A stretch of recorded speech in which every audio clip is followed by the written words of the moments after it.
Pini aduonu enan edano eye ejuada. Monday, 30th September 2024, in the year of our Lord. Ofeme Ade Akye Abia, Kwame Nkrumah Tikese, your morning show president of the land. For Bible ni enkenkan Onyankopon asem.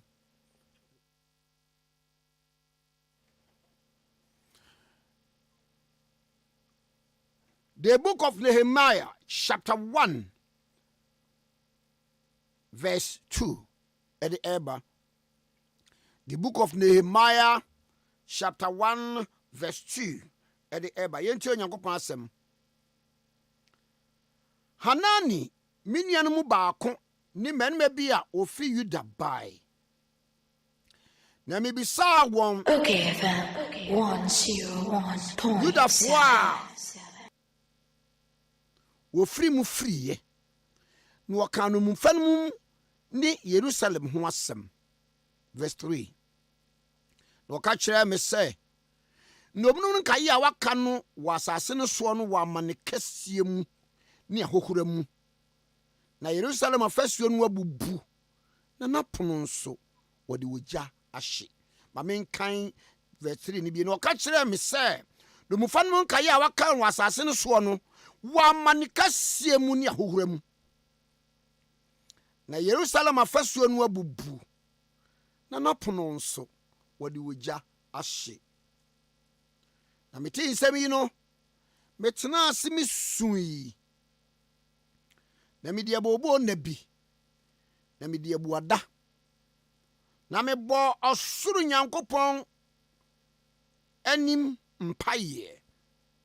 Na me se awo Awurade wasuru Nyankopɔn kɛseɛ ene a ne ho yehu a wakora apam ene adoye ma wone a wodowo na wodi wo mra nsɛm so no.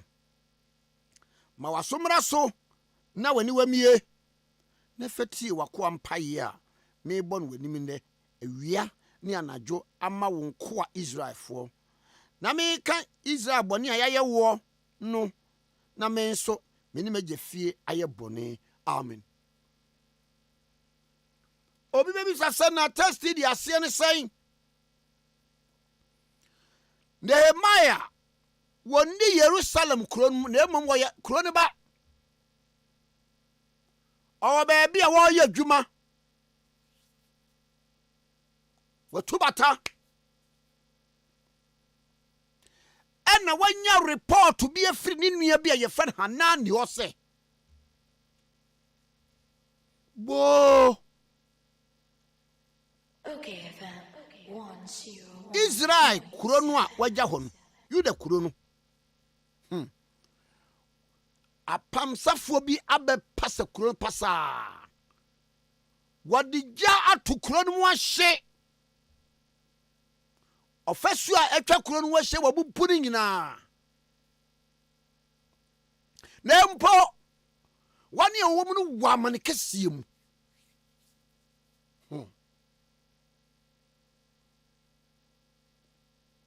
odofo edu baby stage bi wo wa uko in life wa emu odene papa. One, woni ahoden a woni atamfo ne bekwa akokon.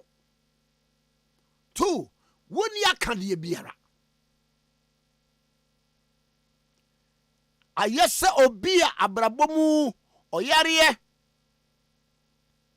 na ni da so asa.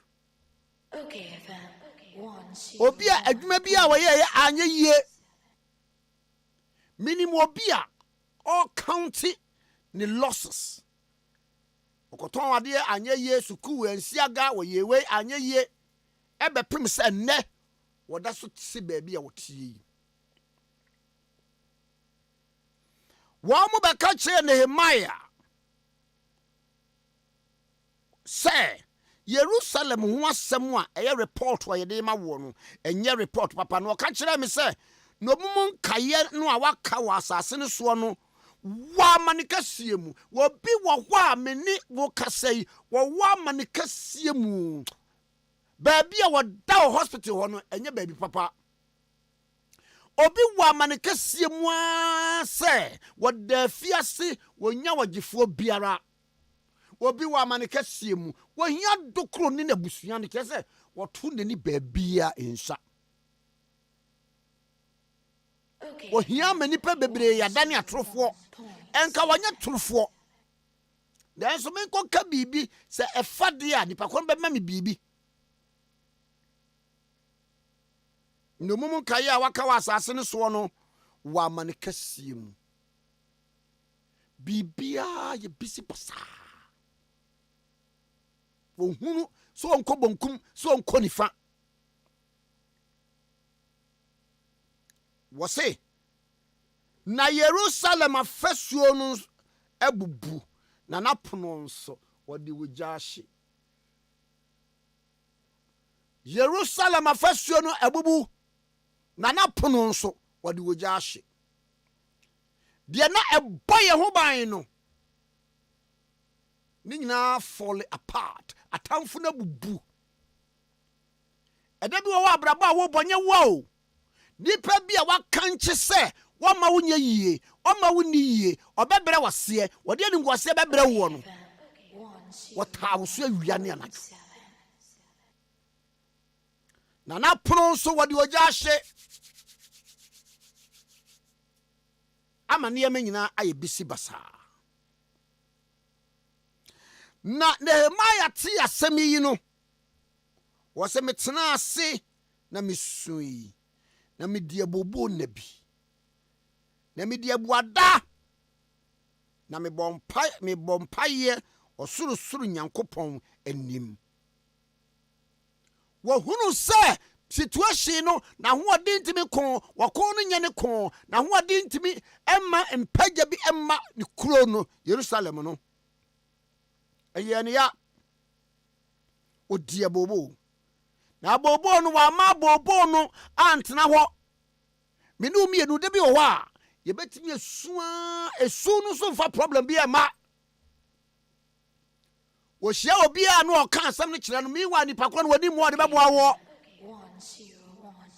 wasoma me se me mebo amane se biri biara besi wa kwan mu biara no fa dan wote asefo Nyankopon nipa ntimi muaw se nipa bebo akura no a awurade ankana koma ontimi muaw enti wose na mebo mpaye osuru Nyankopon wanim na wobo mpaye osuru Nyankopon wanim wankonka abrekyerefo tumi wanmo mpaye ewo sofo bia we nipa tese wono a osuru Nyankopon wanim wose na mese aw awurade osuru Nyankopon Onyankopon kase a ne ho ye hu a wokura apam ene adoye ma wone a wodowo na wodi umra nsem so no onyame a okura apam woni nyame wa apam enti biribiara besie biara no onyame bebo na dane obama niam sakra wo wiem wasema wasomra so na wani wamie na fatie wakwa mpaye a mebo no wani mu nne ewia ne anajo yempa ne se ye Nyankopon baabi akoduro no ye jiwudi se obedane no ye jiwudi se obama nkunimdi aba ye jiwudi se obama wodum bi aba ye jiwudi se afasuo na abubuo no me Nyankopon ye besan asini bio ye jiwudi se abra apono a wabubu no wahye no me Nyankopon that restoration no ebeba awurade yempa nie yenim so obeye ama yen ene ene da nyina adum mu ne yabom paye fagidie ka se amen ye kenkan efi the book of Nehemiah chapter 2 verse chapter 1 verse 2 ekopim 6 onyame asem ye ka se amen. Good morning. It's a good morning. It's breakfast show in the capital. Yes, it's okay. With Kwame Nkrumah Tikese on 101.7 FM. God bless our homeland, Ghana motherland, faithful and together. Hello, my brother. Hello, my brother. Hello, my brother. Hello, my brother. Hello, my brother. Hello, my brother. Hello, my brother. Hello, my brother. Hello, my brother. Chibia. Ghana may be too powanage na wamamba power Juni Ghana hokane. Dear Chibia. And ye now Magania Magashia ni Huna Magaho. Dear Chibia. One parliament members attending the sitting Ghana move. Hello, man. One parliament members attending the sitting Ghana move. Hello, man. Well, are you excellency was strong and never give up. Hello, man. Hello, man. Well done, your excellency was strong and never give up. Hello, man. Let our doctors take a great attention on the operations and save lives. Hello, man. Can you say bye to corruption, bye to discrimination, bye to favoritism? Hello, man. Can you say bye to corruption, bye to discrimination, bye to favoritism? Hello, man. My fellow Ghanaians, Ghana past 50, so we avoid corruption and stealing. Them happy to go have Ghana group. Me for now, I don't go play plasma. Hello, my brother. Hello, my brother. Hello, my brother. Chibia. Ghana may be too powanage. Okay, 101.7 Swiss and Yamsemi Yoda fast that is here. Emma Vitality Health Diagnostics Center. Na Vitality Health 360 Diagnosis Center no. Enyema wo ye wo ba na wo de mfidie ahwehwe ni padua no mu. Bia na yare bi wo a esuma wo. Nipa bebre wu wo bra na yare na nkasa wo mu hyeda esie no. Bra na yenhwe owidi mu emfama wo. Na tie wonam abefo kwan so technology no wo de hwehwe mu na wahwe fitness level se wapomuden etesɛn wo de behwɛ unipa organs ni nyinara obehwe mu oba na abema na wo be experience 360 degree assessment. 1 consultation, 2 obey physical examination, obehwe umoja, obehwe urine, oye ojunso na afei o body measurement no kora no ahwe se bibia de dane kwan mu de dane kwan mu afempo woni wadidi nkomo ahwe se de o lifestyle sitie wo si bo obra o exercise wo yewe wodidi sen wo yesei ni ade afei wo wi a obey specialized test na afei wa recommend niam bia ma de make kan nyina no obey mako test obey no 50 tests, different tests too 50 and in between 30 minutes to 1 hour no we no mo hu health status no na what health status no so I say enti me pa chaw Vitality Health 360 Diagnostics Center was a bra yes ka bia no oje okakra bi no hwehwom no bibia aye kama pa ebeboa wo ama yare bi wo a ebi ka ba besoa so ni nyina be free ho na afi improve fitness na wo lifestyle no so a balance kama e de amawo etitu anamon na ma opom de hu yan ebra wo ba Vitality Health 360 Diagnostic Center na bibia etimi kama pa wamo osu Oxford Street Accra osu Oxford Street Accra na wo be friend so a www. Mr. Way website you know vitalityhealth360.com and now one numbers near me and me boy trato nya den abetimi akokora no a dafofro ubetimi so akọ amana aye kama pa dafofro so ubetimi akọ amana aye kama pa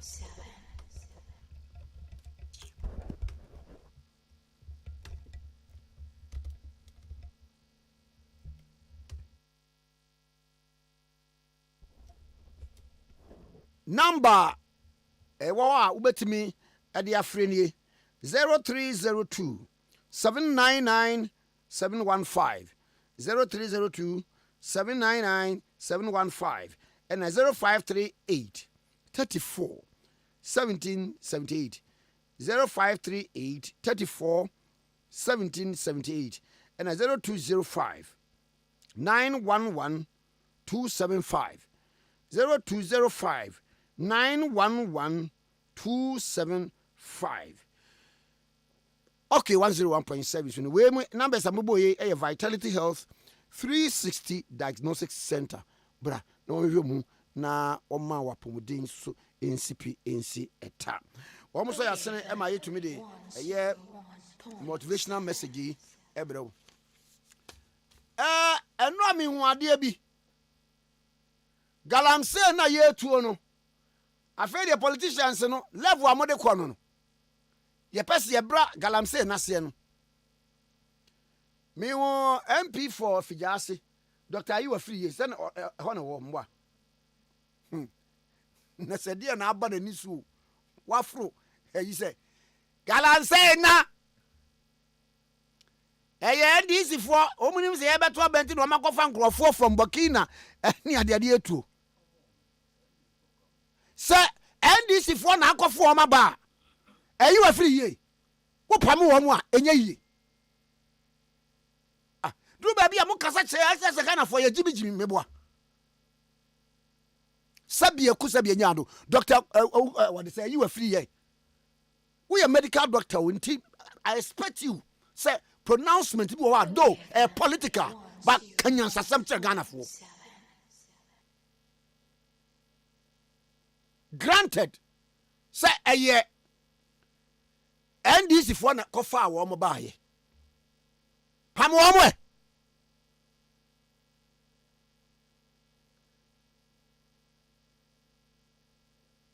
or is it that more political parties no why desperate for power yam pam wo mo na yam pam wo mo china minyana ko obusuafo akonu nsuo no ase ni bi ada na atesa chese modie sa obawe ni power nko a na hia wo nipa wu anya hwe anka nkofo kro anyare na nka hospital na si sa ayi ho no obi amra ho debi mo kasa mo hunu se mo nom nkwan na Ghana fo nya mmoa Okay, FM. hwe dia river bodies na ye 1.7. send this for kwa na kofo mo ba ya doctor free ye mo na mo wa ba mu mo pam wo mo nya yie ye dwe ye ho a mo me anwe ye ho nse hunu nko a do be politicians e bi kasa abakasa school ngwala say NDC for na kofa wa mo ba ye na what kind of nonsense is that ubi bi wo ba bi a ensuo ni bi wo pa wo mo sa no mo a kan kaka sansem hunu no wo nya nkrofo so gina ho boje ne so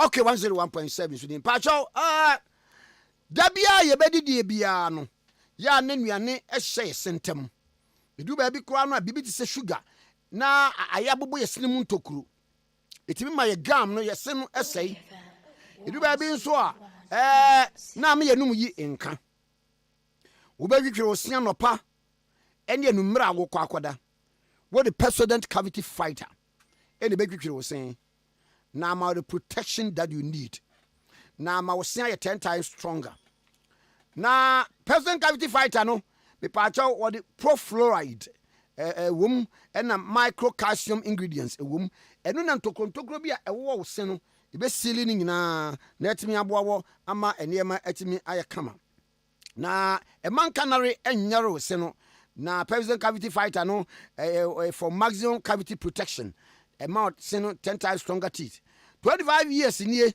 na yetwitwi yesian no pan de numere na Ghana Dental Association for tuemfo se da bia so obetwitwi wo se dia fa president na variants for ye wo family park no ewo ho ye wo ajakwa park na de di so miensa na sashe one no so de osika beso bia na wato ubetime nya president at any shop near you now we call your customer care center no to free 0800 2030 0800 2030 na kai said there be outwitwe say no pane numere a what the president and the be say president every smile matters oyina na me kwaba na me kwaba nso so na mejo so no pay can some pa a medical doctor say insuo na ese no a wo mutu galamse efuo tu gold nsuo no NDC for no and the kase say am ba ye how can NP talk like that was so Bokino said, okay, una hour bem, and I'm Pam. Mukasa Chagana for Muse, ye mubi or Yagimu Dosim. Hey, no be free working about immigration. What do you yate? Yate. Okay. Wako for Maba. Are you every year? Pam Wong. I said a baby grab an animal here. Now, this is what we in power. No. At least, what kind of logic is that? No, I'm this for Esa and Radio Gomugarim. Election year. Oh, boy. On Kano Crow, any more Kano Cray. Oh, Nana. We opinion. Oh, on Famna Semco. Hey. Nana. Problem, and sure not I say, you know. Ghana water for what does one become? A brasso. See a cabbage woman. We are not all that gullible as they think we are. Me kwaba. No cobra. Ade. Why ne be dia ban all bano. Now was me a political party. Misika $100,000. Ya dia ejiji ya. Promises obi a hye no. Ya dia ejiji ya. 101.7. Wojina ho no. So ye parliamentary candidate yo, so ye presidential candidate yo. Busani sempa acho enyambia wadawroma. For 50,000 bra ne fanko Bank of Ghana nkoto na aba ya pe bia kan ho. Oni bi. Hey, na dog so de nka obody ana. Menya me body nye madam fo no pa acho. Nye madam fo no. Nye madam fo. Dey bo nye madam fo. Onye madam fo mba acho. Kwa you madam fo kranka de okan ye kran podi. Me de wo ye madam fo, wo nye madam fo, me nio de tie bia be kan. Adai. Nana galamse ni momudi. Wo twam wo brim river ya. Nana galamse ni di. E na wo hwe se wo nam kwan no. Adai na person politicizing. E too visible se obehu se e why ayekọ. E kwan no na na otika mu enam e kwan no ho kwa o hwa won. O hwa. Akojina political for anim se. Insu na okay, wo mo na abeye. Pam wo mo. Efiri nsu no mo. Say, I like Mama Dwam, ya chairman, police council. Man Penyanga Tanso so, and the Ghana army. At Wadawa man, until where the Kawamo Pamonyana, where the dog Wadaruma. At his where the Wadaruma, Munamwa Bemua, security in Ashamonsa, police for no soldiers in Ashamonsa, Mumpamo Munkomayan. Why? What the other time Mumpamo Munkomayan?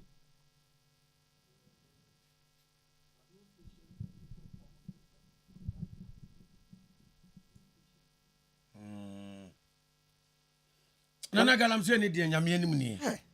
Baby, it has assumed an alarming proportion.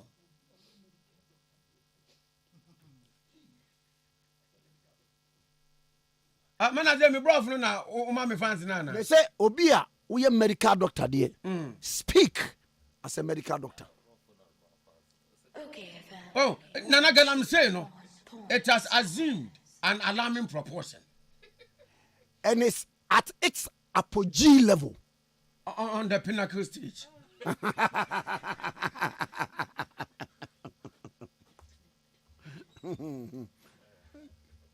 So, obi abe gina platform to obi abe gina platform ba so akeka nkwasi asema kire electric na omo kwoto aba ye be kan kwasi asema kire wo. Anya bia ye sakire ni sakirefo de enim nyansa wo. E de ben. Anya bia wo ye sakire ni sakirefo ye nkasasa ye enim nyansa. Okay. Minko Honorable Max Kofi Jumah, a CEO, Emma Gihot Distilleries. Honorable, me moaje.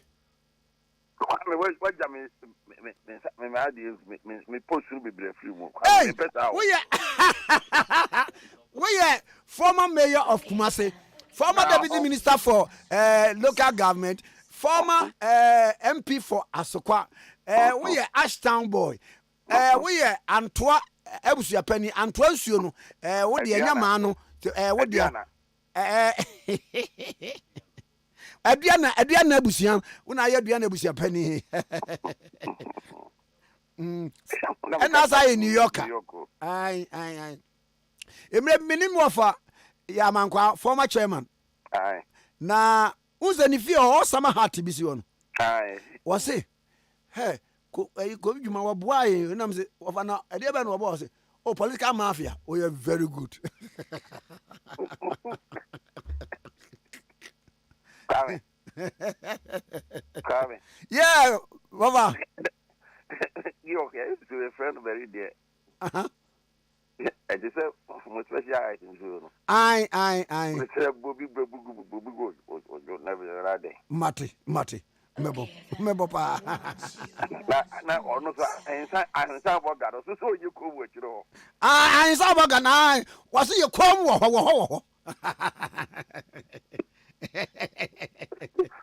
So what to brew a chair one now?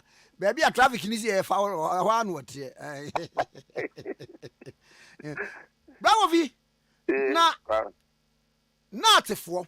And what who said near me be wa and koye, wama company fontie into almost on back strike. And yes, own nam now say, I striking on best woman, a politically motivated. And it's finished. You said you Dr. You know, I can almost be an account.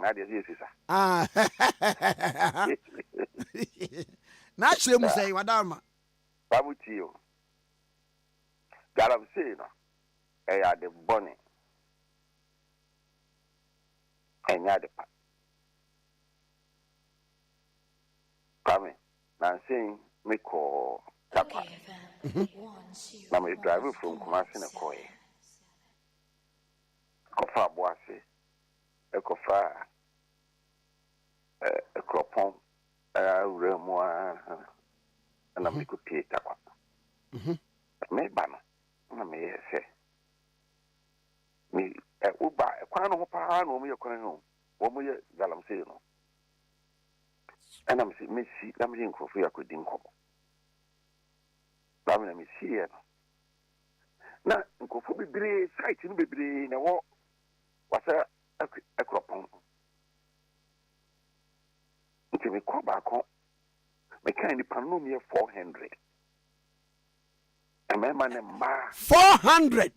400, Kwame. Now, area or no, Miss any hokra, about 40 sites and an hour.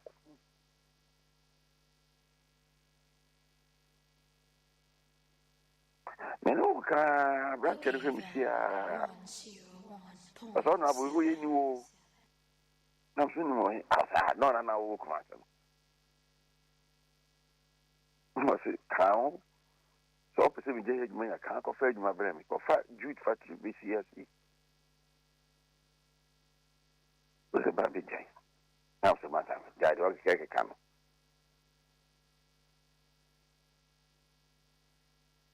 Kwame, Ashtown, here will be Ashtown for bed. A bear. I can't fool you. Kwame, young Cosia, you will be I frost you. Debbie. A baker with him. Who's Ashtown? A baby on your sport to Chelsea girls. Will be boo, me kaipa check. Oh, Kwame, again, Injun. Okay. So tired. 1-0. Then, you know, be a can watch a more. We will tap on rolling, no can watch. What can't we? What is doing so the new?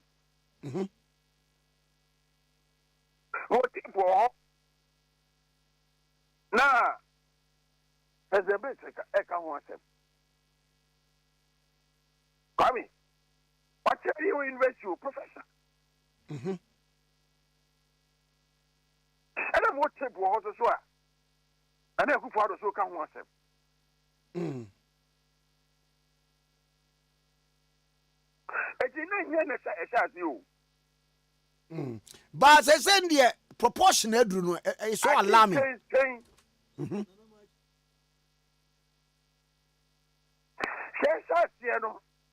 Any piano, I can come to do baby a drone. Okay, FM 101.7. Kwame, baby, I could do the social. Make I hear quick word. 2019. Because I said, ordinary presidency, a bit, so be true. And I'm sure we try to reach them. And I'm saying, Kwame, and check. And was starting here. You to see red more. O machine cry chair. In fact, and go few near the Jatu. Oh, oh, Pierre and Cofatia as in room. Come on, now, Murphy. Mekai. Minami against that too. That's a machine and some far. Mamma, she know. But I'm running if I could do to I told you. The Monty won't come.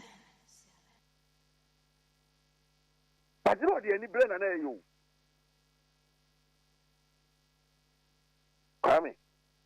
Papa started to acquire the amateur as a Kokubahi. And Robin, I tell you, hope you. Naki. Afraid I say, hey, almost a chemo. You buy you be jam. Mokosonamujuma. Baba, me tiewa, Excellency John Dramani Mahama. Aka say, nipa na e shade na kiri no. Enye wo mu te say de 400 na akohu wo mu no. Kimpins na nkasa wo. Enti we a obi abo ne pa no wo kwache no a, chese wa chi ne chi hunu. Ene wo so ba, obi make sure so obi ja wo na mom real kimpins no de wa bi wa no mu adi. Come. You nya sa 7 no ka. O nya sa 7 no ka. Muzuzu mu nya tie. Kwame. What's you? Uh-huh. Nama bam se Kwame. Ova mi tio. Akwasi benu. Akwasi benu. Ohame. Kona koshi na sum na bajista. Wako hini yo sumwa. Nama base ye nyao na Max Kofi Jumah ka se kofi na sum. Ya ka no hin. Ye nkan be bia de. You know, some no nya kan ye nya tie.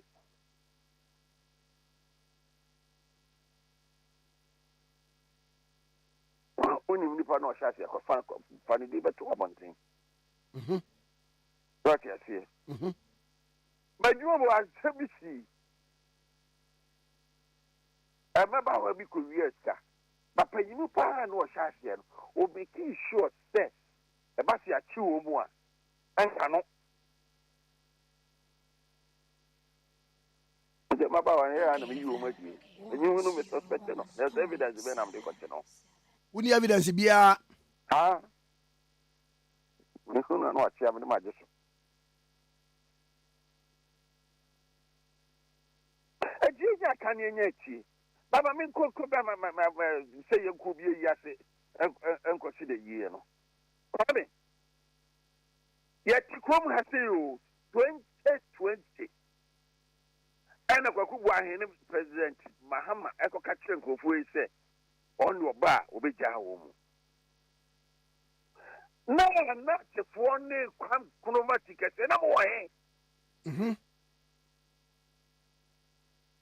Can be an ano. Papa. And Koboto Kron to Grawanum, yes, I sure if you will be a good Grawanum, be a big.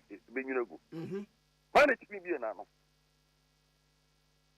The choir, you know, a good fwado, the political life for the control. So I'm what you have. And you lose here. And the back when I have a speaker. Send your moana, Mudia Muyi, and one to Amano. What I send your Muamudia Muyi and a Muam Ebimuya. You should churches. I don't remember. Meet you, Mira. Maybe a politician, me a teacher, and I'm a doctor, and I'm a carpenter. And menye sɔfoɔ so. Baka sɔfoɔ bɛ fata wo. Kwame daakye mi kɔ akɔyɛ bi. Ɛyɛ na Akufo Addo yɛ no a. Wɔde ɛkɔto baabi a yɛde ɛkɔto yɛ no. Okɔbie n'ano kɔbie sɛ yɛaso ɛbɛtɔ no. Because say Akufo Addo. Okay, Kwame Nkrumah Tikese. Any natifo. What no kube? Na mo ka kire John Mahama. That's what can no. What is saying? Me farm and could make Mr. Uncle lose 20 seasons. I don't know if Fred could be a politician. No purpose of an idea. What you can say? Not to call our boat, Glass, what you far. We quote Harry be and quote Harry. But young Shani on this premise. Yes. One more Galamsey site no near the idea and concession and I know saying this for no any Kofobi Buakonta. I'm so my parents one more crabby, but more parents one about over 1,000. A license. Yeah, me too. So my 3, so my 20. Put to go if you go, you go pass a crew. I know the man. Okay, FM 101.7. Me too. I come back from people. Maybe I could run. I was set political parties, you know, will be a big no because hey, yes, he said the best. Why we never fashion. Yeah, what are we? Macho man, what's all quite. And now 26 and on to Guinea.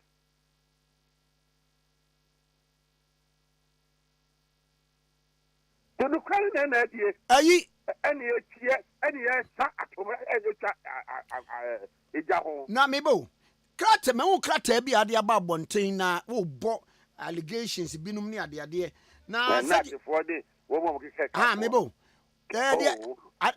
credibility o me ba mebo enti natifo eni wo mo keke ka ho no sabi wo mo ni adwene tisi obi na beka kire wo mo say Galamsey no yenye eho ayi demonstration say okay so omo adwene Kwame say kai no ko a so tie say na me say what you hodo a da no to e be kam bosumi mi no ma kwato aba sata na beka sa asem we na re wo bi na kire bebra obi emfa nkana asem sata na me ye be ye okuma so ene say ko di congestion asema to be no who the we politician wo nya politician ti wo kana asem Oye tika ye jua de tika foka. Kola eti diase. Onye tika foka. We were there that we don't even use na mo kwa kwa keke. Edi pa jonka on train say mutu abawi ana ko mo abaye demonstration. Oh, that no onye onu kwa de onye business o. Your friend not. Your friend no Galamsey anti-Galamsey. Oh, but sabi woman nyina ka ho woman ye amanma ena ye nyina ka ho na obi say ade no ena woman say da bi ye nyina de ho bagim in the fight against Galamsey we boni be ne wo mu miwa obi anya dai obi ani ni lemu na since when etimi ba say ayi wo fa ko fie wo kai say san ko fon kwa se ko no wo magu no Occupy Ghana. NDC apparently no one say I'm sure o mem na so one more demonstration we the way o say to pa demonstration.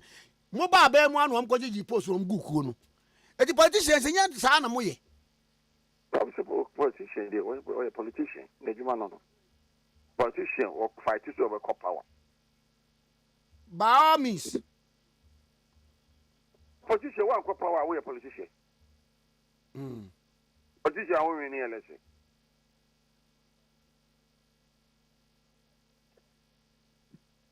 Okay, politician won't win the election. 101.7. Angofie. Not na gratifo no. Wo mo point na mum time time we aka busumi mienu am ya me kwa de me fa I time no and a bit you when you ma ma koye no na ne de oni adansi o me kwa me cheche no beba wie ene e ba na nka wada wo ma na me aka ne yi pa atisem de enfa nya asem o bra Kofi time me se ma ti tape no wate yes na what mpa e de na chese ye NDC fo ko se de na say we e che na chese ye NDC fo ko be train now ye the wolf board ato no mo nkwai ko wajumanya konkonsa na udi train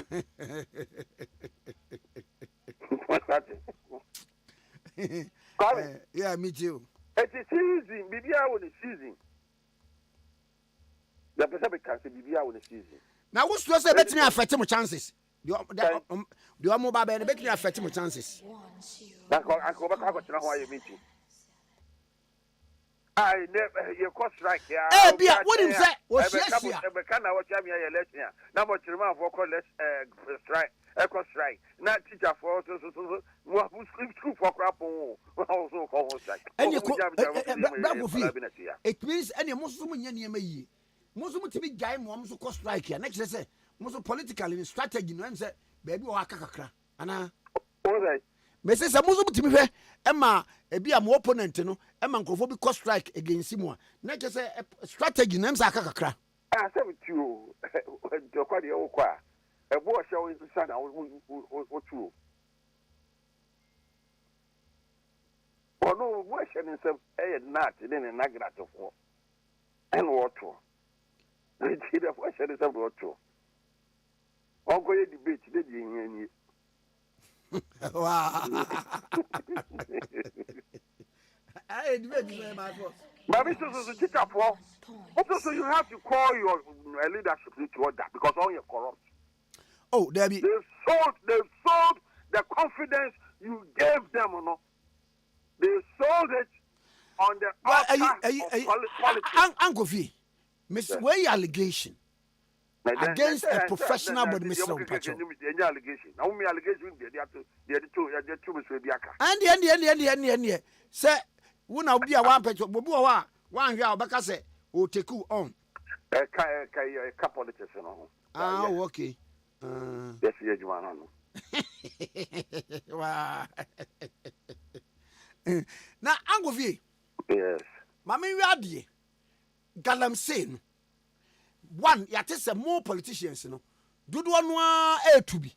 Now, no, the TV because one casa unia sampine.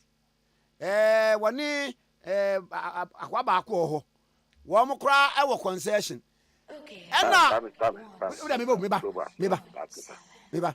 And you say, Kobusa knows, oh, concession idiot or one on call. Eti acquires a politician, both NDC and PP, no, do one way to be. And we are not we are question, we are no question which. Yen daddy to us, yes, or mine. Come in, no credit, and no credit, I do not know. Sir, no credit. That's it. And as will be the concession, I think just to Galam Zoo. Come Mimi inquire, ye be fasua. Ye bet me a choose Kakoko Ghana ha. And say so. So, me said that to who cry on. I make over to gold. I know. Small scale, no more yet. Pa. Babu walk on ya and say so. Say impunity no, abemono. And I see a control, my uncle says you. But the Sikawa says so dear, make us a corner come condo. Okay, Neighbor, me see a children as a faso. As I say, you true dear. Oh, you're crying out to assassin. Who's in out to assassin? Oh, you folk to assassin. And just I see you true dear. Now, two assassins, so I did just what you got to see. A crack at the body, yeah, bulldozer and the digital assassin. And so no fair no. And he say, Mommy and her crying a bit to me a giant. They bet me a giant, sir. I was saying, I'm burning in our table. Number 5 in a set. I don't know, yeah, the back will be. Only a call back canon. A crime baby of a fasua. Yeah, the beboa. Trust you, but it said, we will catch your say. So, what you know, make out of dear. na di pa no ye kwoto aba bi nya 1 million 1 million and 1 also nya 1 million 1 patch o kan ya agro na gu o kan ya agro no egu we try to take care about make comment no ko make comment che do no kai say wo je wo be chi na me ja ha Okay, FM 101.7. no do ti so mu nyina betima table no bi aka say messi ya bi gyina ba say kwan ne be fa so ni okay na ma memra asamba akoso na fe yefa komo yimra wie na me ba ko adwuma bi ana anu ada uhu democracy hub fo no na wo de watena New York ache na wo mo ye demonstration na de odi wo manim no Oliver Voma wo no akotu police fo e ka ki na wo di dwane na wo mo ye ya na wato atwene enti asem wei NYPD New York Police Department ebi besi anke ye ne ya ne yi ye sie na ye ne yi da da ye sie no ye ne yi da obete take him down me say ye sie no ye ne yi da adai what are we in New York so what we are bold to say police ni catch you we ma ko to the key me gane na chori de man so fa yan de be because me edu bro nya no atutu ko wi ai kwa wan fa wonsa ogina no wan fa nsa hu stie no so kra na yese wo fa bibi ho a o se wo gina wo do sa show botu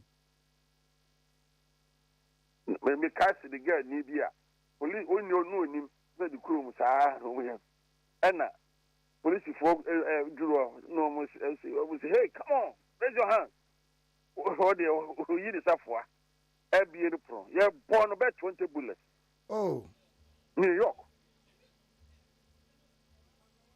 Senegal ni me kapa double who started them to New York now who can say that last week as I say UK Okofo Biko Block Road they will be at 2 4 years oh yeah you almost send your brain cry how demonstration kasi makwako yi na wa budo sa bo police ni na we Okay, FM. kia ye wa yi anything no mukro no koso no o mo so something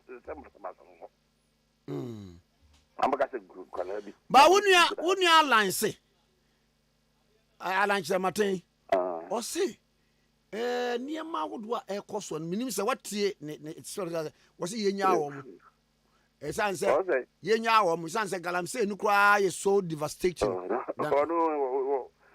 oh kadin you sani ogramofo be fe no master's voice ayi abua bi da so no ya de kraman e no gina begafo animu ai me kapa ala wakoda ne me master's voice job number kan ya no so repeat wa hey dabi wano de sa amanwa yi wadi mu tintimman pa o do pa cho wonye MP da aje mu tintimman na wonye MP da se wa ya to so abada ai mo ko primary no aje bo titi wotu akere mu kasa wa kire mu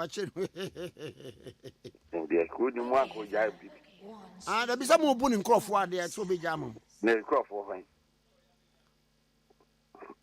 ni nkrofo fan ayi ya kwa budi ni abo ne ba da bi o you know obi o mu bi obeto no ana so be oni akọ obeto no nkrofo be yo bi oni atu abama no nti bi me ka Max Kofi Jumah me ka me nkrofo a na me nkrofo a atu abama me am se me nkrofo ono nza ne nkrofo ye wan ogo se obi wa yi ase a wo se me nkrofo na but at least no presidential primary no wakobi wona na do akobi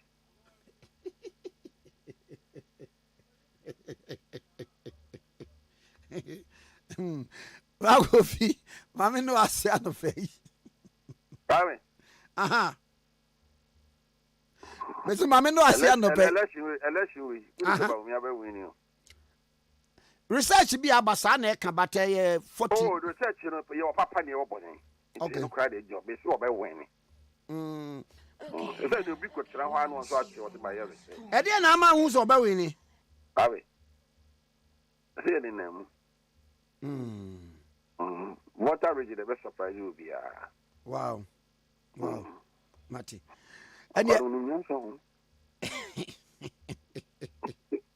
na wana ejimi obi ayakwaro di nyanso Yes, what? Mati. Bobby, Yeah. wait, Miss Rowe. You can't have Phoebe, the sign out here. Send you one into my crowd. I feel be a sign. Kwame, last year, my brother, me bamba papa, if you go. Yeah, need 1 year, and I'm sister, me bamba papa, if you free. And see, now watching me near them enemy. Me could see woman in our one to her. Oh, 9, me, my brother back, and a minion, me, hey. I mean, from a car to be permanent. Kafra. Come to be you. Pa, No, Nelson. the man, Kwame. Dear, am I here? We call America, we have a test, we do catfish. Who did you? Catfish. And the idea, me, I don't know. Come to over. You see how you woman easy. I did a woman. Dorsal. Majai. Majai, says the Majai. How I got to free back for? Because that's Abba. And I'm not trying.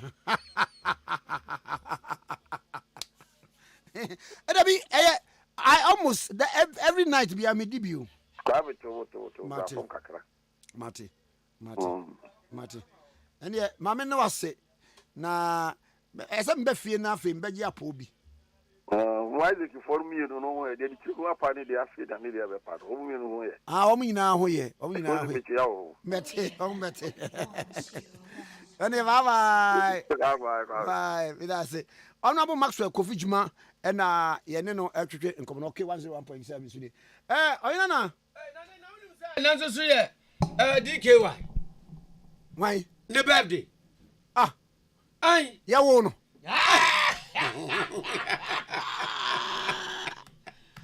No. And near down birthday. Because me no, Uro officer me ma me catch am say to me din a uto e banfo be sim be share me pilasi. Ene nya me are because aguna dua kwa historically we dem be omufi Dabi omufi Asante Nsuta Mampon Nsuta ho no omufi eno mo migrate ko ho na the dia me ka aguna dua kwa here was central region. Yes, say aguna in Ashanti. Aguna in Ashanti no mo migrate ko na unse ho no so no tama kwaku ye wo no in the 40s no na 1940s one. Me a try birthday ni good da ho. Na ya mu nua ho asem na ko wo fa asem asem na okay. Ai wa. Ai. Me ma me cry 142. We are there 140s. And kwagwe. Ebi intense. Amankwa amreku. We interview Nansan wa ha no. Was in the birthday the one best set so in the passport no 50 years. But the birthday 47. Yeah. I don't also 50. The bar 47. Hey, it's only 3 years now. Walk around. The passport the banos. Oh, da. Oh, da, America. Hey. Emre bi na ye ka ole last time wa ha. There is a Kofi Jumah no e bravo Kwame. Obi a onu free bie. Okobo Cote d'Ivoire national team. Hey. Ai, osini e fe no Lobade. Wow. E wo Abidjan. Obo Abidjan national team o. Ena osini pa na oye connection man nya Kadante o se Kadante. E de ball Cote d'Ivoire national team no. Ghana ni bi kotwuku ni se onye Cote d'Ivoire ni. Ata no obo national team no matches bebre o. Na asisa time so omo chiw say of papers ni free Cote d'Ivoire ye betu atu na odwane efi Cote d'Ivoire samba Ghana e be ball kotoko be ball blaster. Wow. E akwa understand Na emre bi ye ka ole last time ni ye kan wa ha e na sabre na Mr. Brenya nyame fa na kransie e wa na ofre intercom no no say Mr. Brenya so kasa boko se asam no a mo kan no me maye masisi bibi wo na kire se ene olele sabre no a mo kan 86 ho no no bo agozomi weavers no voter and yes no sabre no da go no say yes agozomi weavers a primary school team Davio just age na here bobo yes so African sportsmen dey Kwame Nkrumah na woni ma de woni say olele mre bi omo ye training wo stadium Akraso stadium na boy bi gina wasa no oja go nda no de gu no so boy ni be fair to be father bra kan wasa no na etira na woni Medina na mehu bi da who's na house of folk goalkeeper bi the late Salif Ansa no Salif Ansa pa na house yet mema ko house yet training the guy was a hey na as no Edward Ansa oh yes it's Edi Ansa or there go che hey Salif was a great goalkeeper only didn't call Germany Ghana you lose 6-1 Bochum your friend Bochum disaster I was in Germany that time akola o jama bonteso that jana oba na house of folk o we training for Medina o baby dem say na o ye late you know you senior keeper joba na ligara na wa start na o ye warm up na ko yi ligara supporter ba ko say as a China na o be bante wan bante afi na oba ana o ja training no takra the boss azi amonu menye gentleman o with discipline in the olden days, they are referee. Dear friend, a referee Amengo. And was someone. Okay. And what J infringement to be. And a player here said, oh, Banus or no so. Or me as one Banus or now. Only are not a flag is corner flag. Corner flag no ye back. Referee Amengo. No, because as we say, I na a lawyer to referee's book. No, because you see, olden days, no. In the olden days, as is captured in the referee's book. One of your author of that referee's book. Referee's book, yeah, Pierre Ligi Colina.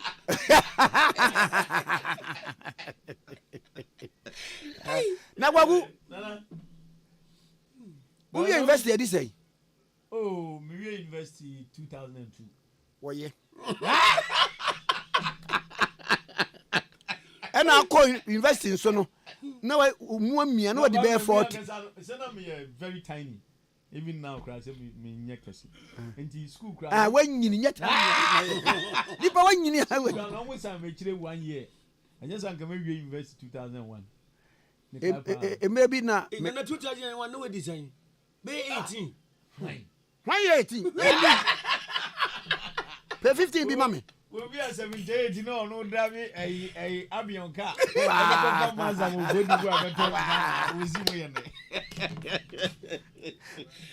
No, and that Obama nobody say. Oh, no, I don't know what I say. You know, baby, a free bandy birthday, and so. No, sir. What is that? And I bet you. Birthday, 10 years. Me what them busa say. Nesata who autograph when you got to cry be go. Oh yeah, then I got happy birthday. Happy birthday. Other a saluman would be a one man kind myself. Uncle Anume, poor Anume. Any I made to me via remembrance to Anami crew. And my continue maybe my come for you. Papa, so didn't fear my energy. Well, coops, yes, da. Braha, we get now. Now, no, I can't dear your mamma. Damn, I'm carry. And you know, when I could yes, oh, but small bacon.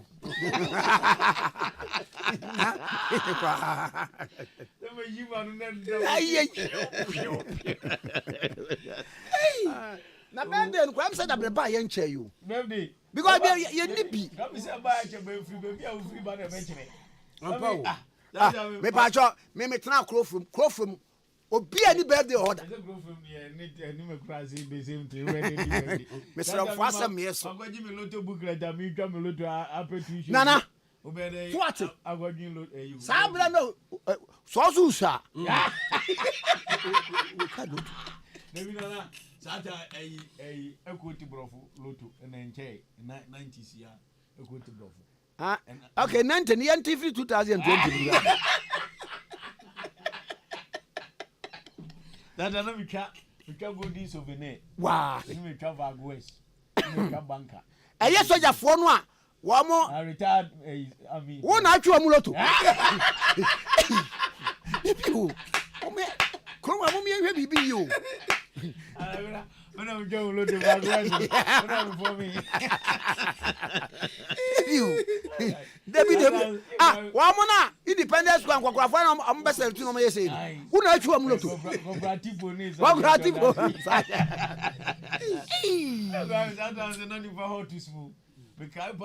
Now, when my was them, me call senior school in me just can drop picture then to me senior school picture one. Oh, Eddie, I'm quite a number day student. No border for any year. We say borders no told I was some year bonfire. Now we say a day for no. Well, the lorry type about me, I see the bonfire and your more than the no my book cross. Open your tire bags here. Yeah, that the book is your fan. No me bollory town. Oh, you can't go down in her prefect, Miss Senior. What time in that video? Why, mind you? And you watch it. You guys see senior the lorry time above. The senior do break time and waba. Break time no kitchen phone. A pantry boys in pantry on. No my GBA a rice in palava sauce. That didn't say. I'm more time as well. Milky. Now, Kwagwe, and young Kuna woody birthday, and nay, honorable Natoshi. Okay. Adolati. Oh, really? Yeah, and they are also birthday. Okay. Now, one no, and a year common fund administrator. I never knew say you did birthday same. Aye, inti a birthday, and yet kisen honorable Natoshi Adolati. Ma, happy birthday to you. Yes, happy birthday. Mishiane that dear bad. Oh, we are Mishiana or can was in Bia can was in. Well, you nipa. Or your nipper say. Sir, when you politicians in United Sa a swing me, a green nipa. Nka, or my back calling. Sometimes I bring in a factor. Titia and Yamisrun Titia do be film fitting collaboration. Maybe I will free ban Kwame plays a role. Kwame Kaipa say, I'll crab you, I'm not tea and egg door. Now, I die if you know. Yamma to Miss Smile say, young J and Chino, a Anticunedu ban homer, a Anticunedu homer. Now, when I'm a mini one, I can say, Ya George, Mamma see my engineer from Kofi. And tell me, Mamma, I can't you.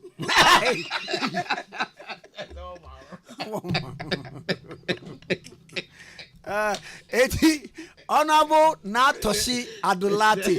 Yenny, I walk okay, FM, despite media. And now we do a birthday, about the birthday department. And you try your data sort now because you do your better. Just a gravels. Now, if you're not a Timuno. Nana, Okodana Joa, a dear Bakun, I say, here, what pan say, Opo memory verse at all. Morning devotion. Morning devotion, no. Yeah, anyway, ever under Muho. Inti, Bia, Anna, yenya, a kutia test. Mikoyi Galatians chapter 6, verse 1, Mammy Yasam. We must more. And we are no some from so to be a mamma young for Montana the Otisan or whom a doom. Name of your own see in one so one. Papa's what but yeah, home I John would do was a son of making a work. I did want to do what you I'm a classmate to me. Now, who's that mental? I, Oh, yeah, I was to do what is going to say, Bombrago. That will go is a good out. You want it. To Brazil, when the young Ghana, you didn't feel because you're bonitum cool. Anna, was I beside the same question so young was it? Madame, may try my China grandson.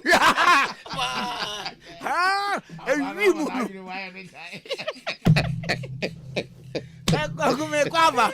Happy birthday to DKY. And any birthday na honorable Natoshi. Na ko ba na honorable dan ye nya bo try. Ye dini ye birthday. Ah na honorable Ari Natoshi Adolati. Birthday na ani bedi no. Enti ono ohia usika. Uba send ya mayen. Na ye di akoma no. Na ye fa akoma no ye di no. Birthday mi ni na di. Ti mu fa nsi mi so. Na we esa ye di sin so ababa na anu oni ha. Wo ba frɛ no so won fa. Le kwa. Eno o frɛ no say. Me yo dey. Le kwa. Yewra, Dennis.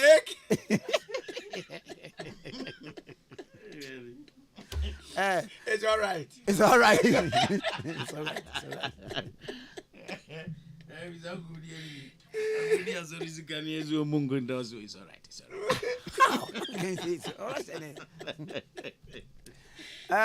Yewra Dennis Miracle Abuaje, Communications Director, His Excellency Dr. Mahmoud Baumia. Na yene no entwetwe enkomo. Ona mo memwache.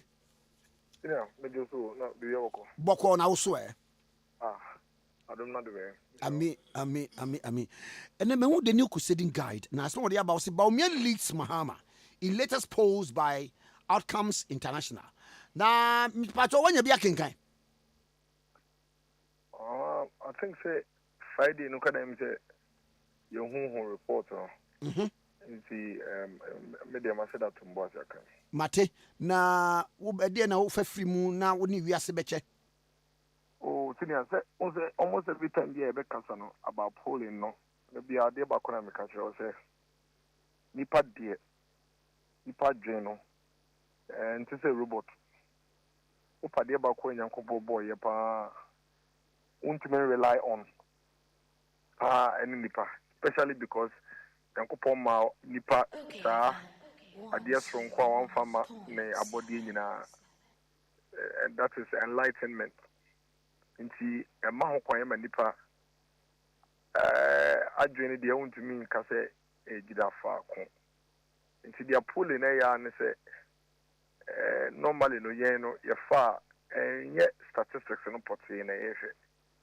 Ye hwe insights no edie na nipa no dodo na eka na based on the omoka no efa hin na ye GDC ye betumi emiemiemu na yetumi nya improvement na efa hin na ehɔ no esi yetumi esomu ye na ye bɔ ho ban enti fundamentally no that's what we take out from some of these polling. What be the dance say this year polling the baby from different sources, and all those who make it available to us, analyze it, now improve it.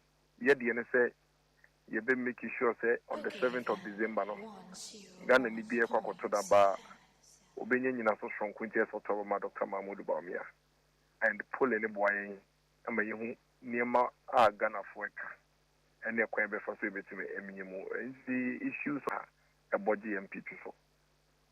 Me kind na me go straight away say anything what Twitter nko ano anything what Twitter nko ano on kofem ntina no wano obia okofem ene Ghana food yewra mama what kofem pa o but I say Mahama ne kan yo me say one of the key critics of okay all right social media influencers back.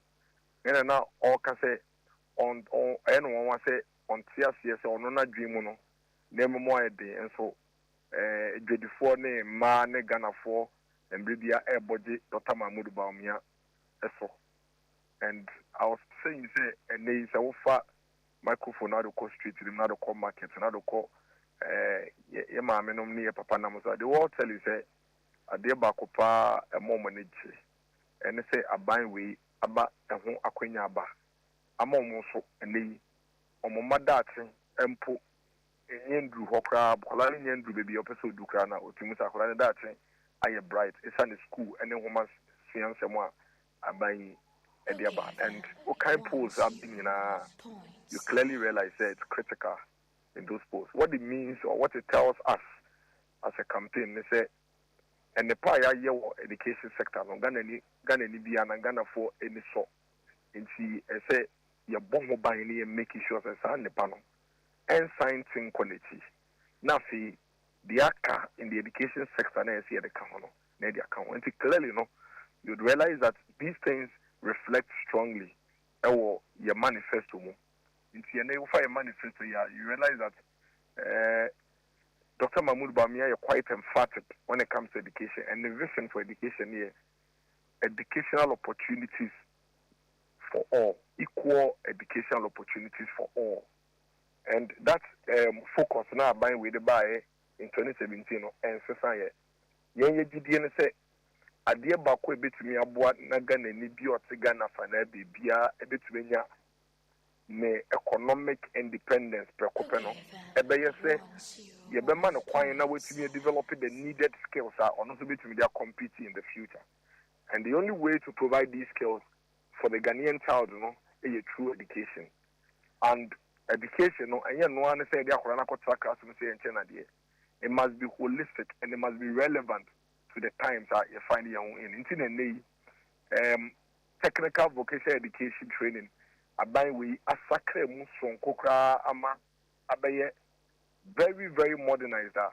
You know, say our TVET education can compete with any form of technical vocational education you can find in the world. Uncle Dennis, me call Dr. Asamoah Kodvit.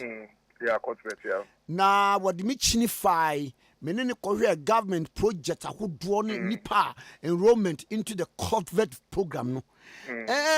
I'm said the success story of Kodvit no.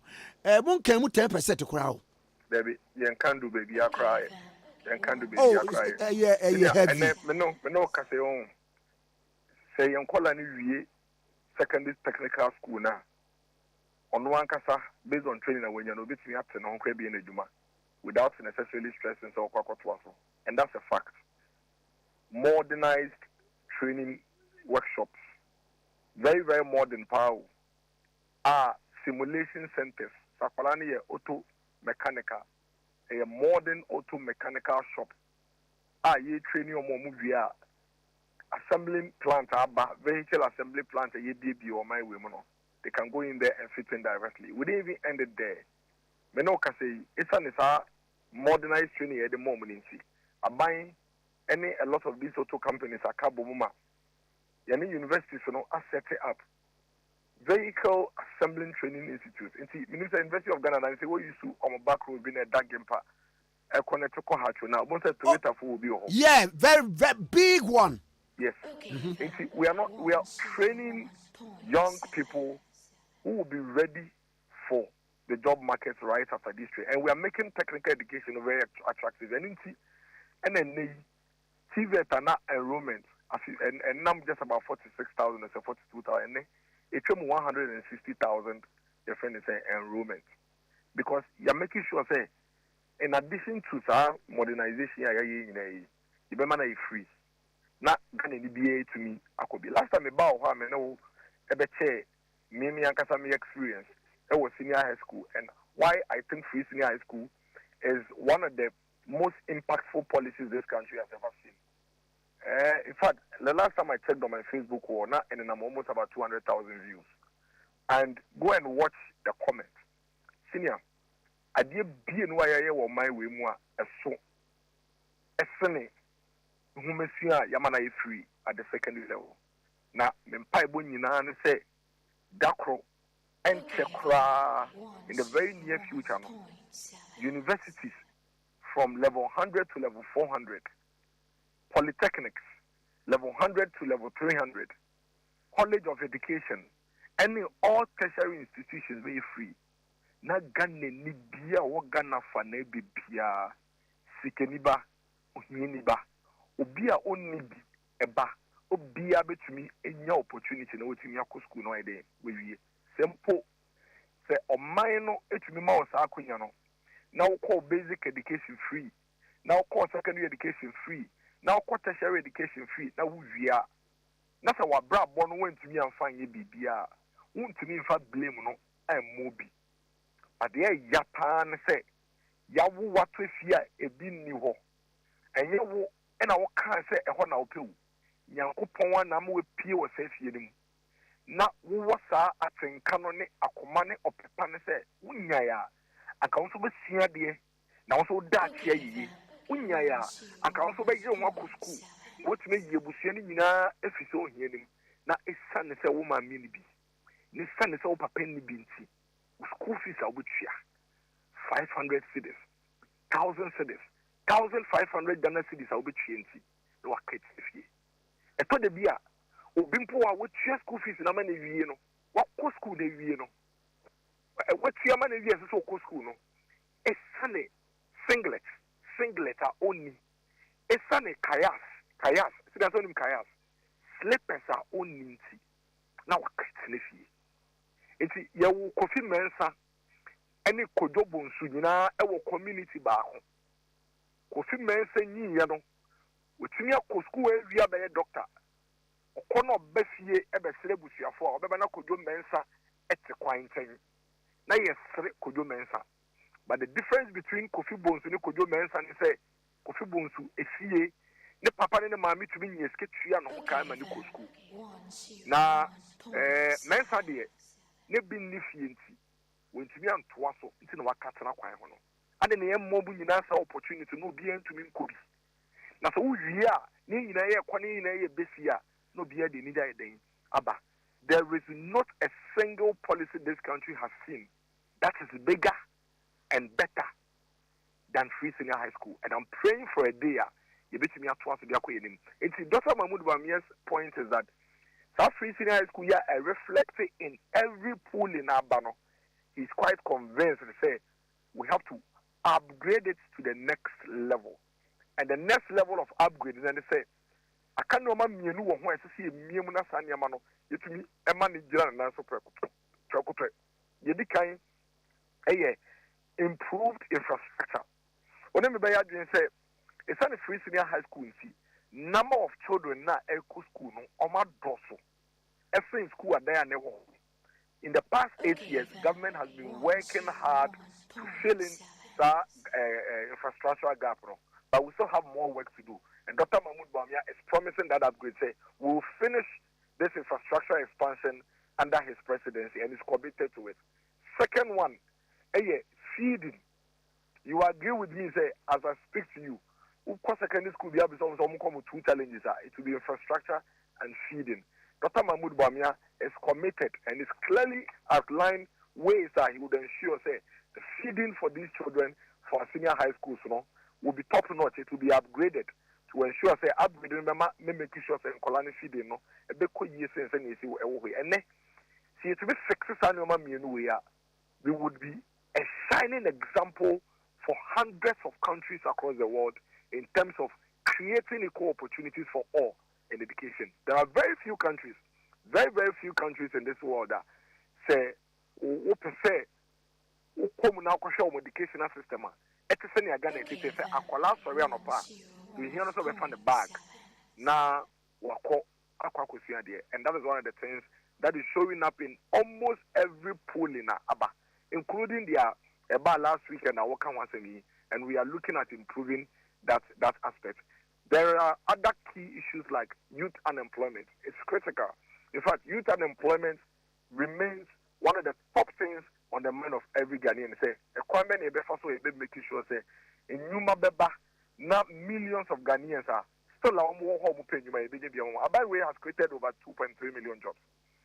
And yet, we still have millions of young Ghanaians and and Sisia Krampo Senior, it's even going to be more critical because the more skilled citizens you produce, the more jobs you have to create. In Tenei Obieba Airco School, they say we are going to have a lot more skilled and ready to work young people in our society than we had in the past. And into Dr. Mahmoud Bamia, I promise it, specific interventions or the better to create jobs. One, which is very critical, is the 1 million young people he promises to train in digital skills.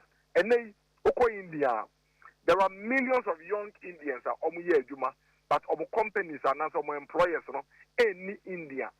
Companies are US. companies in Europe, any other countries in Asia, simply because of the digital foundation India for a creation, and that is something that Dr. Mahmoud Bawumia is committed to. After all, he has championed and led this digital drive for this country rigorously in the last 8 years. And all we are going to do is to upgrade digital efforts now, by ensuring, say, having put in all the systems and structures in place, now we move towards training our young people in these digital skills so they can fill in the jobs available and jobs outside the country. The promise for 1 million young people. He's also spoken about SME banker, OBP, small and medium enterprises. And there's a reason. Ghana, 90% of businesses in this country are SMEs. 90% of businesses in the companies are Ghana are small and medium enterprises. That's a fact. Now, of the employed population in that space, 80% of them are employed under SMEs. What it means basically is that if we're able to build our SMEs for them to grow and expand, absorb a lot of the unemployed in our country. And so Dr. Mahmoud Bawumia's plan is simple. He's setting up an SME bank that is exclusively dedicated towards providing needed financial support, capital injection for our SMEs in the country. Send a ADB, we also a banker and no SMEs in Kwa to make sure that all our small and medium enterprises are able to perform, expand, produce more, and employ more. Now, on one other strategy, the other strategy is that whilst these SMEs are being provided with the needed funding, no more, no more expanding. Some produce here, we must be able to get the needed demand to buy and I say to procure and purchase Yamano producer.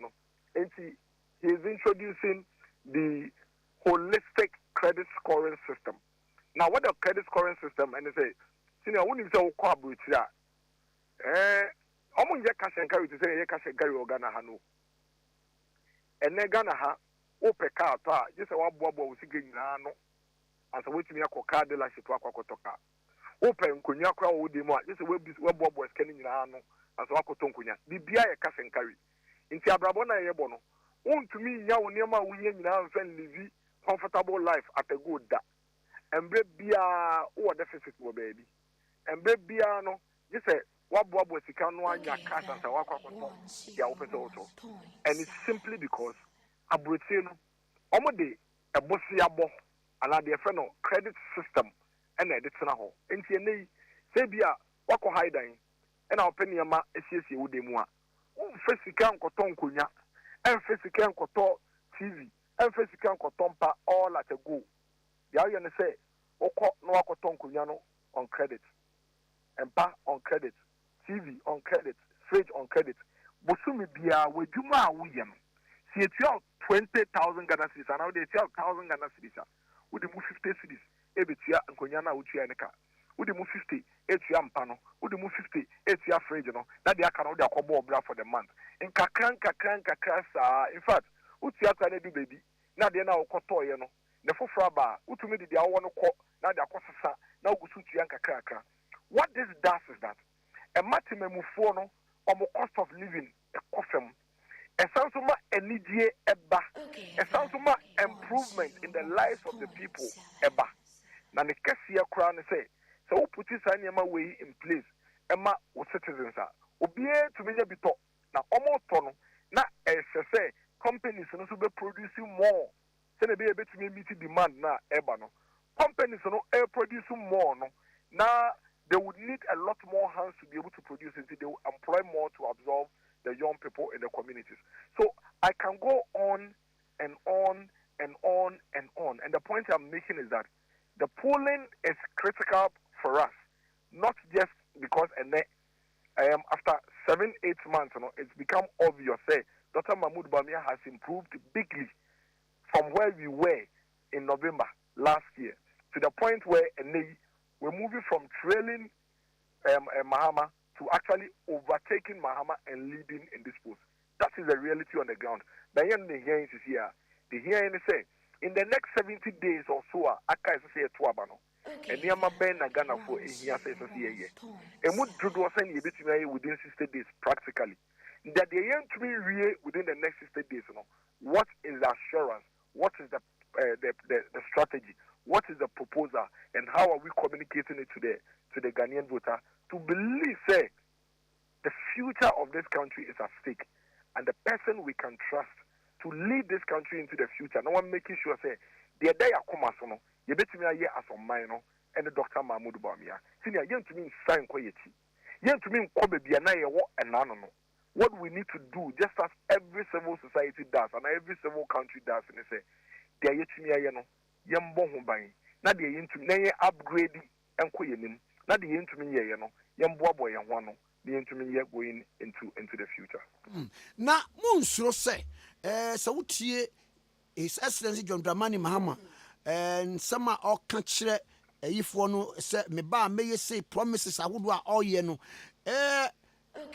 Nippon and buy into the Okan. Munsro Bibisa. You know, I can't know.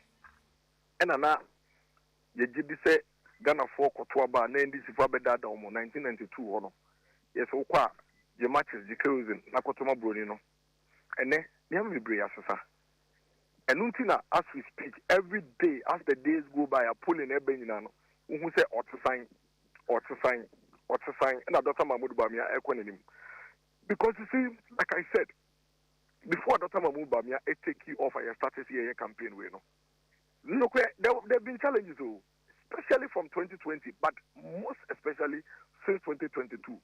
This country has gone through very difficult time in our macroeconomic space.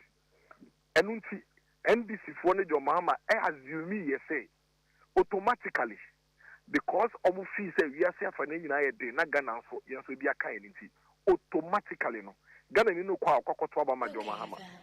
Again, they assume they say MPP for 8 years. In 8 years, yeah, Omatamaso, Omonko Obia 8 years. It's automatically no Ghana for Kotoma Jomahama. That is actually what the NDC thought. But that was at a time now ye flag bearer ampuye. That was at a time ye flag bearer no na onya si fam and Ghana for enkasaye. And now me no kasi and soon sound swollen from every poll in Aba, including posters from NDC from your post NDC. Every day when they release their polls, you could still see huge improvement on the part of Dr. Mahmoud Bamia as against John Mahama. And the reason is simple. The Ghanaian voter has realized that what about the penny pen? And the amount of Kasa in 2024 years now, Okasa in 2012. There is not a single promiser, former President Mahama, Emma, and now. One man has promised in 2012. And then you became president in 2013, 14, 15, 16.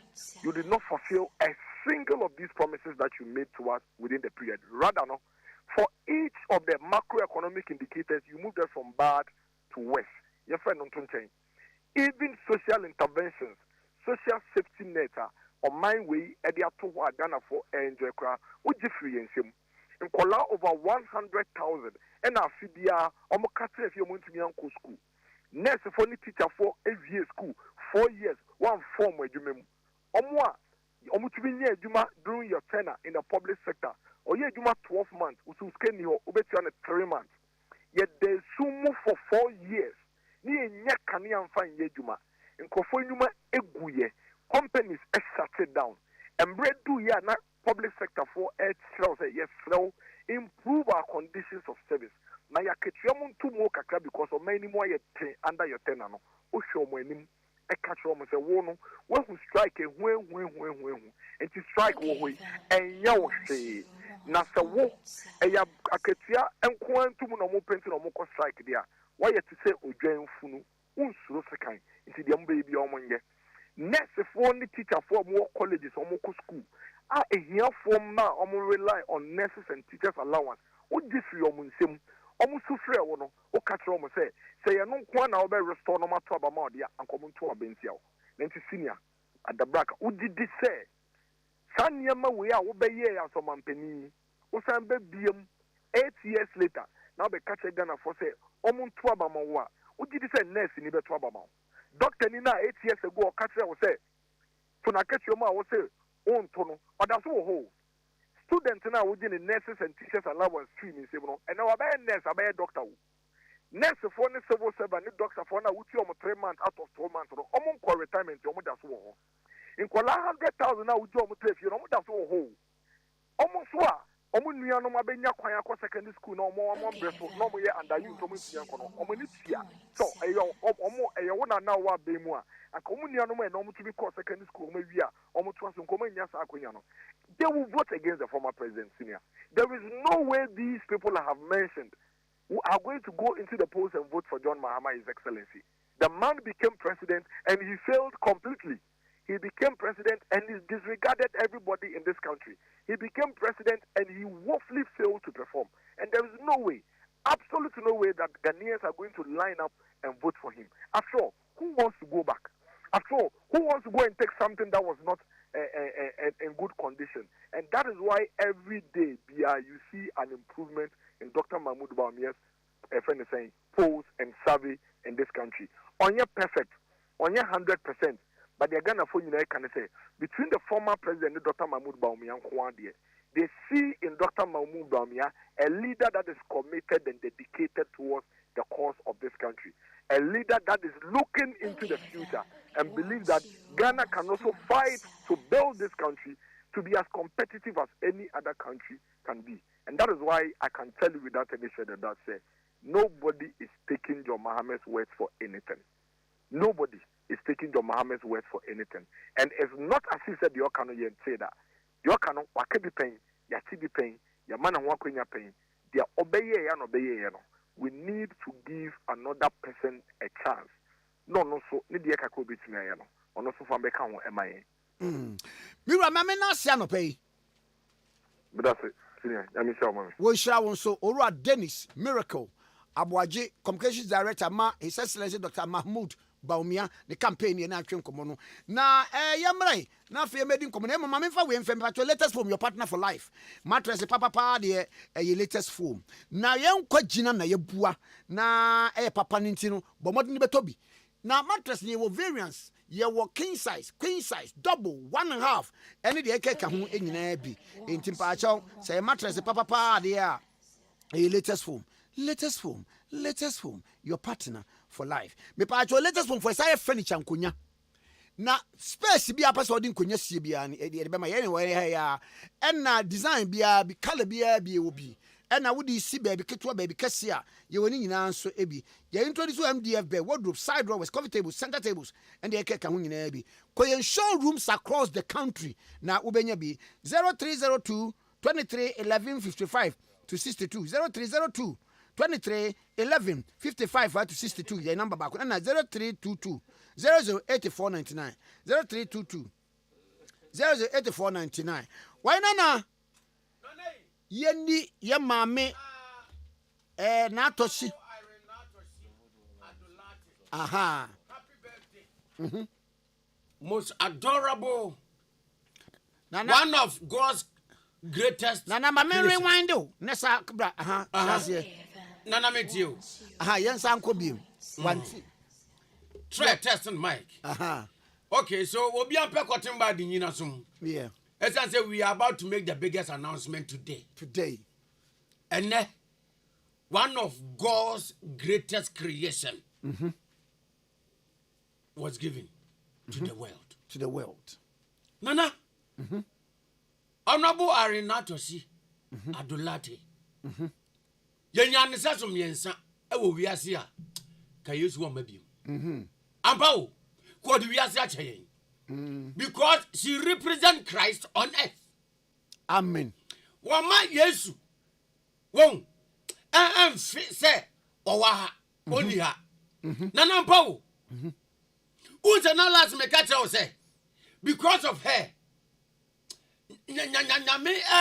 Nipa bebre life are transforming spiritually and physically. Nana. Yeah. What they are power. Radio station say Ghana in NBA phone lines. Say obia honorable Arenatosi Adulate. Nyame nam no so. Impact Frenaka. nananka radio stations ni na bejam then ka morning show you be pon 10 o'clock anajo ka kwaso nkwanka no na urisi wo bra na okọ no maba nana wo bible mu awo our bible mu anka I'm telling you nana foni fa bible mu oba ben nanka honorable na Irene enka yadine toto no bible mu a nananka yo oba ben hwe me na me hunu say Luke chapter 8 emma na bible bubobo wo mu din no senka honorable Irene na atosi adulate nananka wo betu yesu betu no a enka ni din pa bible mu said ye yebo Hannah yebo Ruth yebo Naomi no na nei senka Christ ba ye no ko beto honorable Arenato si adulata na nanka ndin be wo bible mu o ya we kebo me ti asempa nana you are in the spirit but in pano no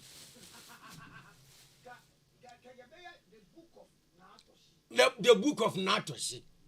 Our Bible mu. Said there was the book of Ruth. Esther no.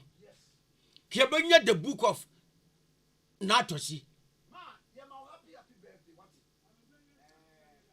Nani, enti dia wo pa kan say enka Yesu beto no a enka not only will her name be mentioned, kobenya a whole chapter, a whole book. Yes. A whole book of the Bible. And now Matthew New Testament the gospel according to Natoshi. The gospel according to Natoshi. Hey, Nananka chapter 1 verse 1 no and ka wo be yesio. Kwa asembe ne be ho. Nana brana me verse 2. Ma happy birthday na me sa kwa aba. She's worth celebrating. Yes. Nana she's worth celebrating no. Yes. Nana say we say me kan ya na wonya comfortable but me sro ma me kan wate. Me ye na to shiabo. Comfort dear me. Wait, Nana we ya non-canonized word. Non-canonized word. Say your non-canonized books. Yes. Our man fan Bible. Yes, exactly. Yeah. And to word we no, but no, Nana to be captured in the lexicon. Yes. It will be captured. Oh yeah, why? Na, what's it? Oh, now so when you're comfortable, no, oh yeah. Me not to shiabo.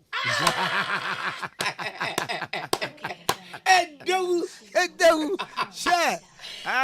Winnie mommy I go baby. Yeah, mommy birthday. And Nana, before you go, release the blessings to goodness. So no, we are media no. Young comrade. So, aye. And then not to see day. Not to see day. Who's our be men who Ghanaian publish anymore? What not both not to see day. Menya crank and ben for me when you day be. And the birthday be National not to see day. Nankan holiday. Holiday. Mate. Nana me kwaba wate. What say? Nana do to me and you know, National Cathedral. No. I continue me bumfu no na to sintra ai ya kwaba yewra John Buadu former general secretary of the New Patriotic Party, former national youth organizer of the New Patriotic Party, former Edorson na we see you ma ziga na ye ne entwetwe enkomo bra me moachi. Bra, good morning. Good morning. I'm out to say. Yeah, we are now so Boko. Na ko say he ni yeto nka che. Former there yawo mpa ne former rich man.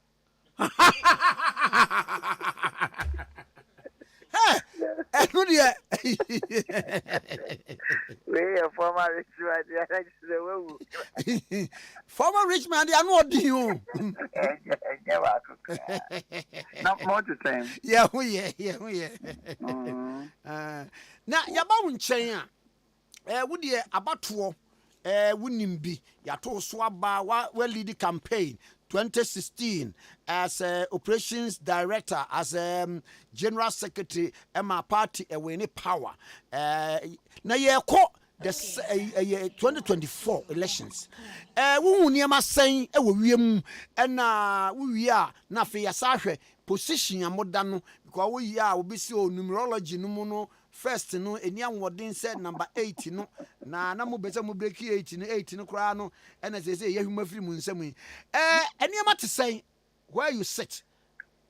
So far there in my year only sounds election be different on its own, and sometimes internal conditions, couple of external factors, affect a lot of elections.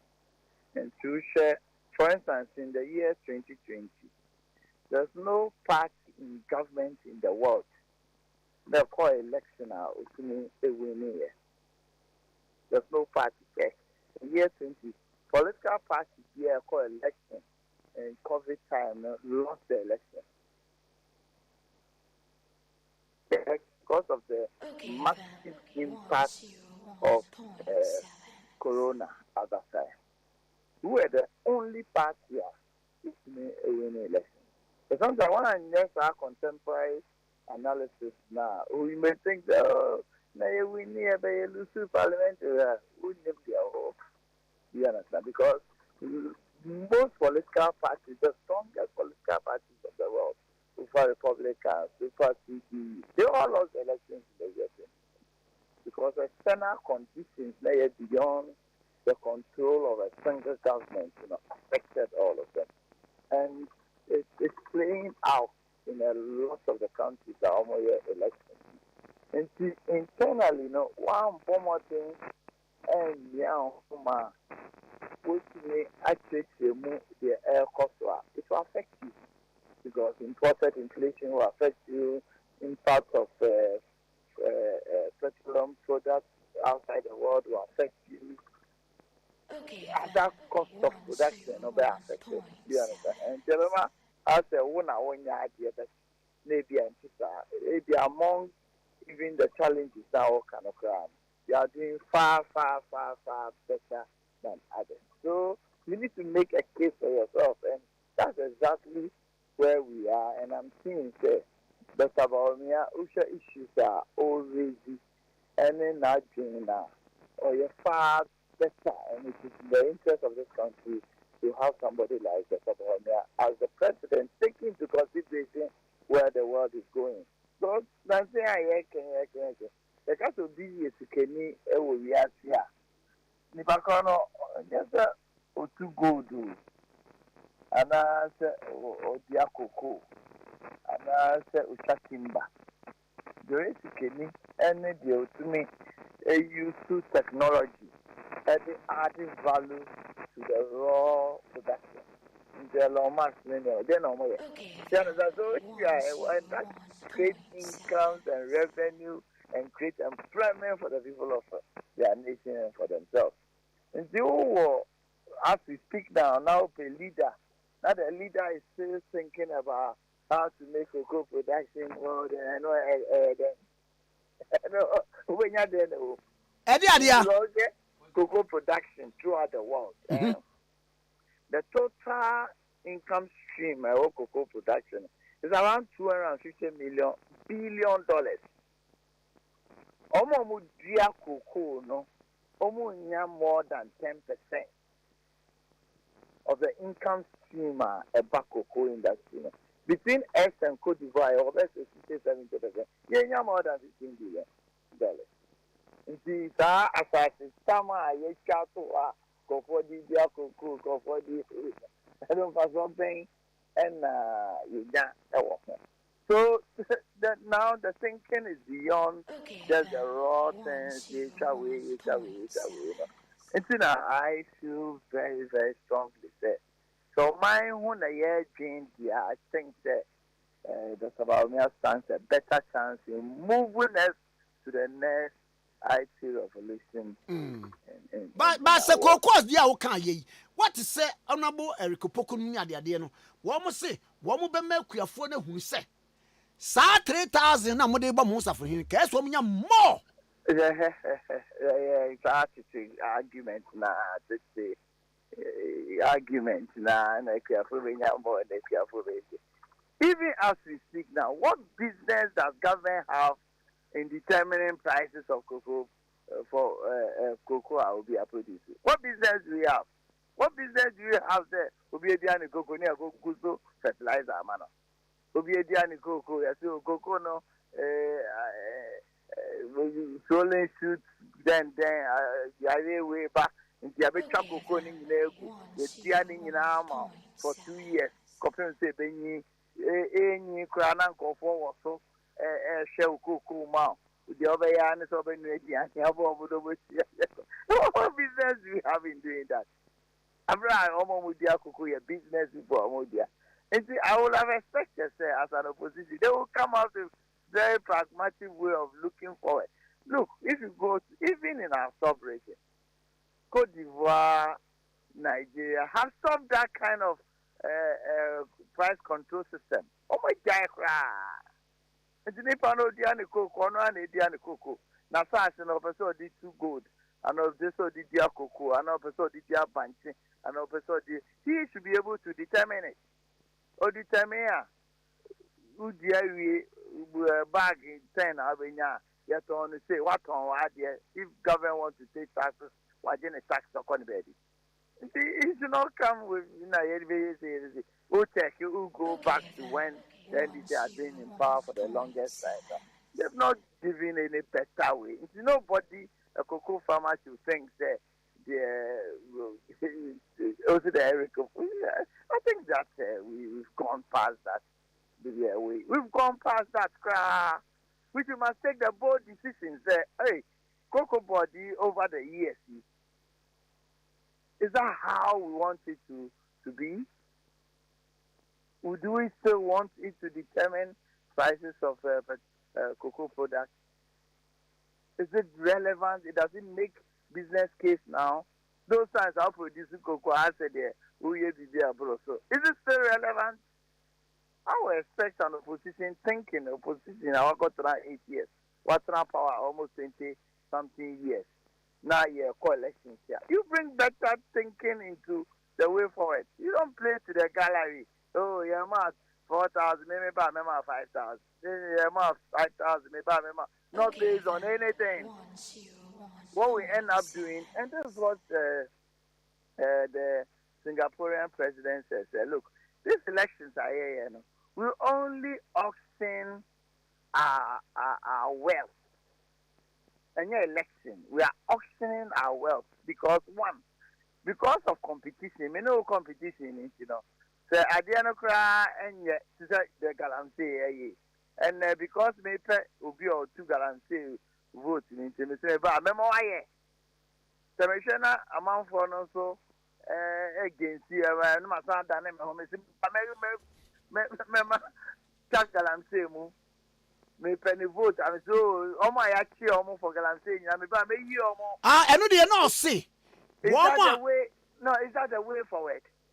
Is that what you and I want to see Ghana going forward? Are we the only people mining gold in the world? Why is it a problem here? No, I want to hear. This is the way forward. This thing, we are auctioning just. My typical example about Australia. They had massive reserves, but because of elections, and proper elections, it's about auctioning, you know. The bar, wow, yeah, you might be increasing from $10 to $15. Remember road, remember electricity, remember way, now reserves are my building to build the country over the years in the long run. You eat it all away. I am not happy about the kind of accurate because one more computation. Anya be a crown. I say, world market one waiting a Kobe 6,000. 6,000. World market price and follow the 1,500 of bedding. Still, of my Sassicano. na o masa sikana ni photo sikana de ma na ye taxa ye tia e na obeye de akomasa sikana na a car your friend is saying say a cocoa board your roads and highways ministry in this country if it is important for us to have cocoa accessible in those areas somewhere give the contract roads money we as part of government way the time omo na koye cocoa roads this kind of thinking, I think that we just have to. It's not solving anything. It's just playing to the gallery emotions of people. That's all it is. That's all. That's all it is. Well, Usha, it makes sense. So at this time, there's fluctuating prices. The currency also fluctuates depending on what it is. What's the member 6,000, member 7,000? On what basis now the member 7,000? And all of us will be there. Now, I cannot cut there. To go from a city or so, we tell my sisters. If you enter a bank, about 4,000 graduates. I think that even the whole argument about the cocoa industry and what it should be, I don't think that any of these was we are putting forward that considering the business case as it is now in the world. Because we cannot continue. Because if you continue to be raw cocoa production, you get 10% of the total income stream. Obi or no, because who cocoa who kotokorano, who got loan. Now percentage or just say we speak here as in this country. Cocoa board for loan. No, 20%. That's why he know when you loan 30 years as you know. So I think that we need better thinking and way forward. Yes, I will be NDC and PPs. I don't think that I'm interested in that at all. Mami position amodano. Enyehu. Mu pese mu break 8 na mo beze mu break no nkrofo na hwim 8 na firi mu nsam akoda 8 no ana mo mo bada 1. Oh, I was breaking 8. I also breaking 8, you know. And the other 8 and also breaking up. Then the only problem by divine intervention, you know, the other 8 no break, you know. The break 8, you know, also break. And it makes it easier for us. Look, in this ballot winning here, man. Sometimes some of the conversation, they do more funny serious. Because I know size the friend is saying NDC for cover number 1. Also, that Samuel's no Costro hot na then teacher. I won't haven't you this country? At Samuel's the angel aura heaven. Haven't you? Aura heaven any. We go to Jesus right outside. We go to that. And now some Equophobia, I say Egyptians be done in left and right. Yeah. We've seen all this in this country. What I'm saying is that who's all come back, Sana, still thinking that people are rich in this country. And see, our MPP are this say it's rich themselves. You got that baby, easy to show your people. I don't think there's anybody in that country who talk about any of son or chef. And I say Dr. Baomian or chef. And any other party or support. So, but a money easy for us. And they say, we got that one and our last. Okay, I say the year 2000. You got that last near so you're 10 on a year and I say on 9 and see, and Ukraine. I don't think the NDC is so happy about the Biomodano because one that the digital last or festa.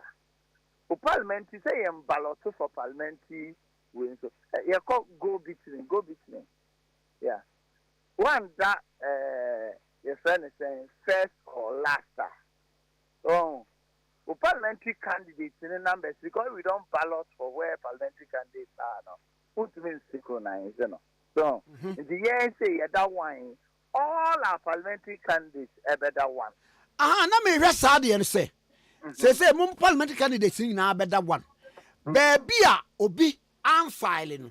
Ebi o me other political parties no ebi a the order 8 for instance, parliamentary candidates under 6 or 5 depending on whether the parliamentary candidates in the constituency file.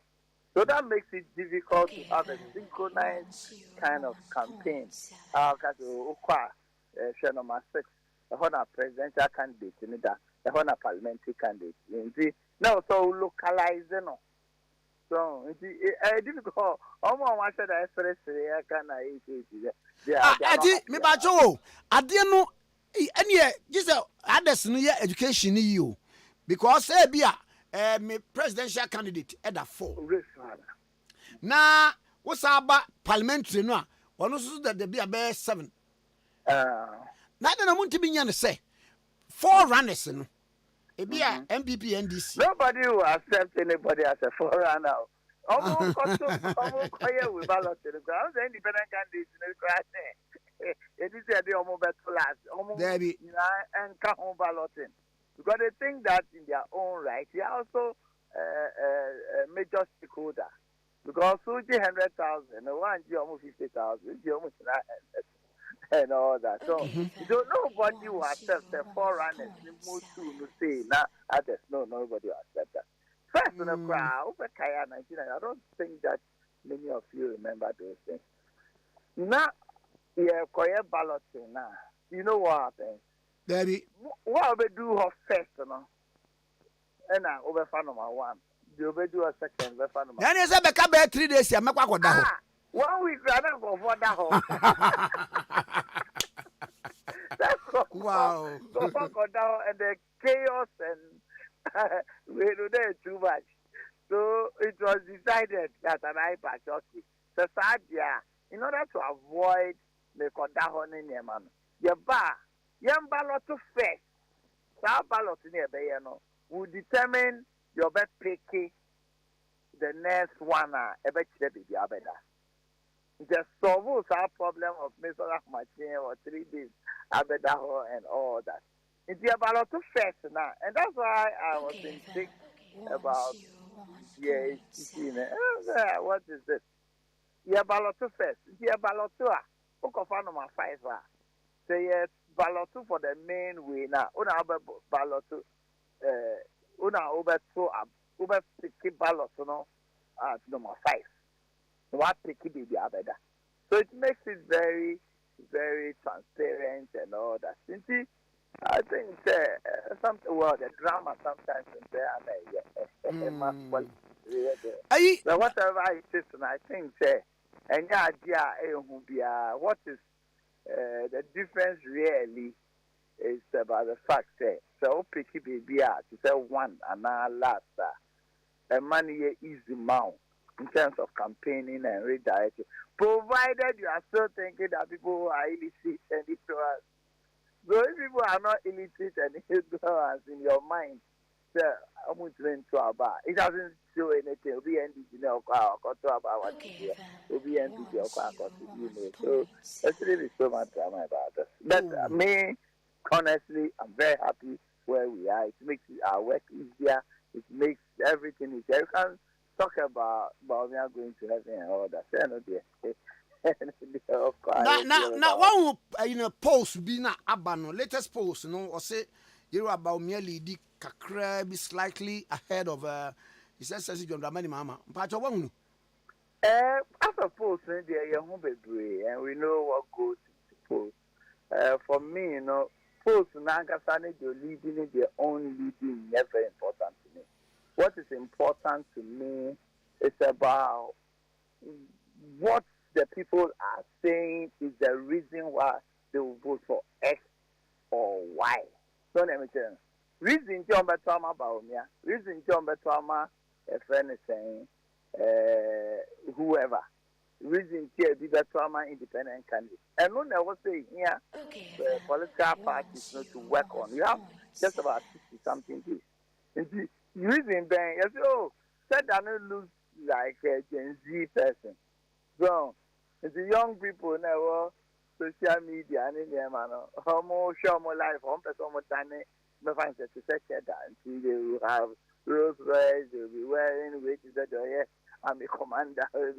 that kind of deception, no. And I was chef. Okay. Also, my youth and also bakura Ghana yedi ebetwa esika o. What's it? Also ba Ghana yebetwa yen esika yenko. I hope you understand what goes on in determining how money is printed. I hope you understand. You understand. As for the activity, we are in this country as well. The science and so on. You know. It's not about wow Chelsea and I say wow Chelsea. Wow Chelsea.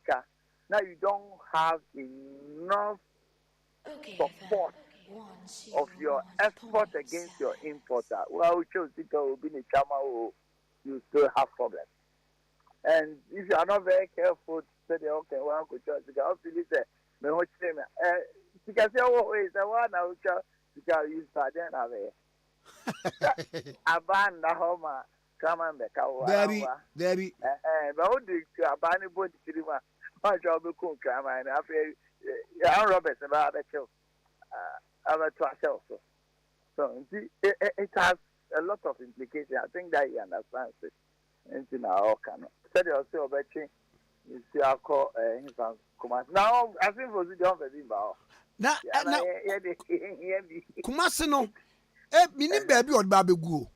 Okay. Meaning baby or the babegu. Because Anna Meteso or Sakraka say education is a scam. Now it's a scam. Anna a pronunciation ban you need a lot of research, academic research, and you need a lot of hydrological survey. Most often, sometimes, you know. We said uncle school, papa, virgin school, no, and yakra. We uncle say, school at the schedule. And you was the car, not just education, one good school into education, yet. And that's all what we are talking about. You understand? Young good school said me that there is a Danish school near common, and my young options, how to run a system. So, as all Danish Canadian, will be asked me Danish Canadian, depending on business, how the community, and there you can become a rich person. And no doesn't change anything.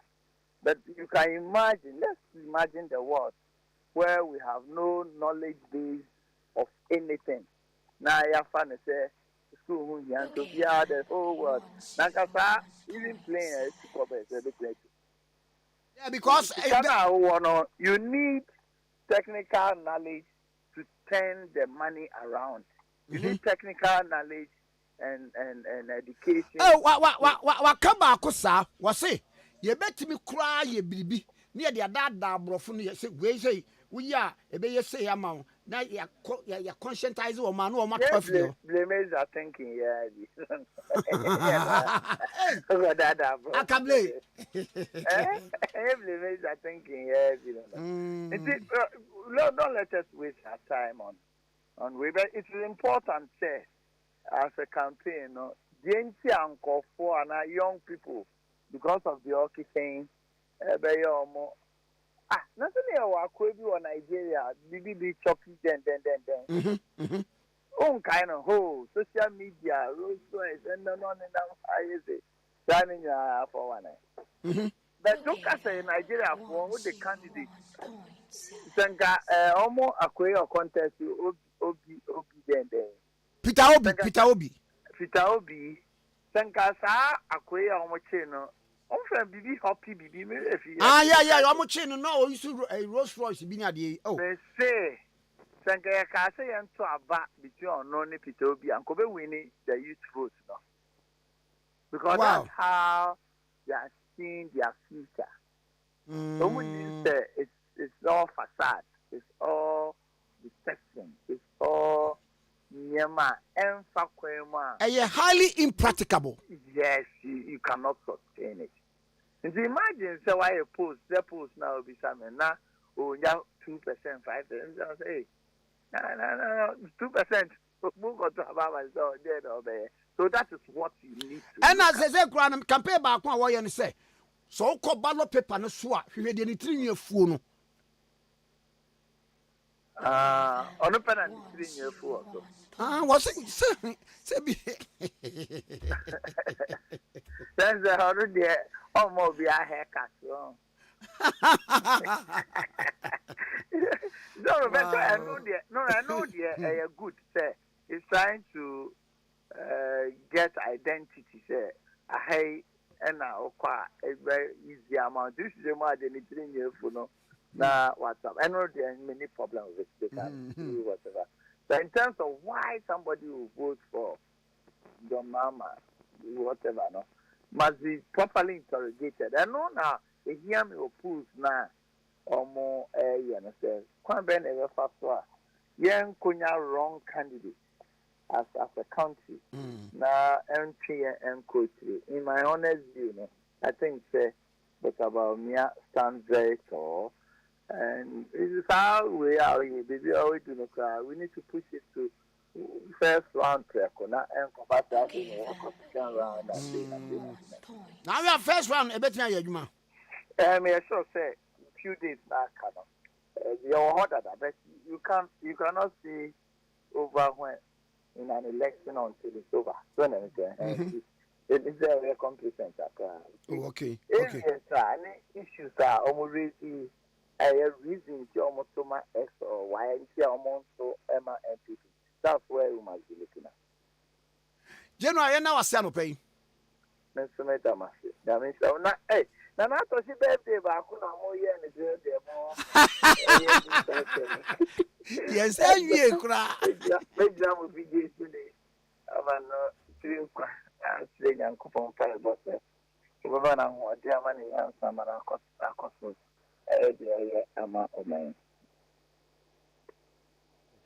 You, and Madam was no pain.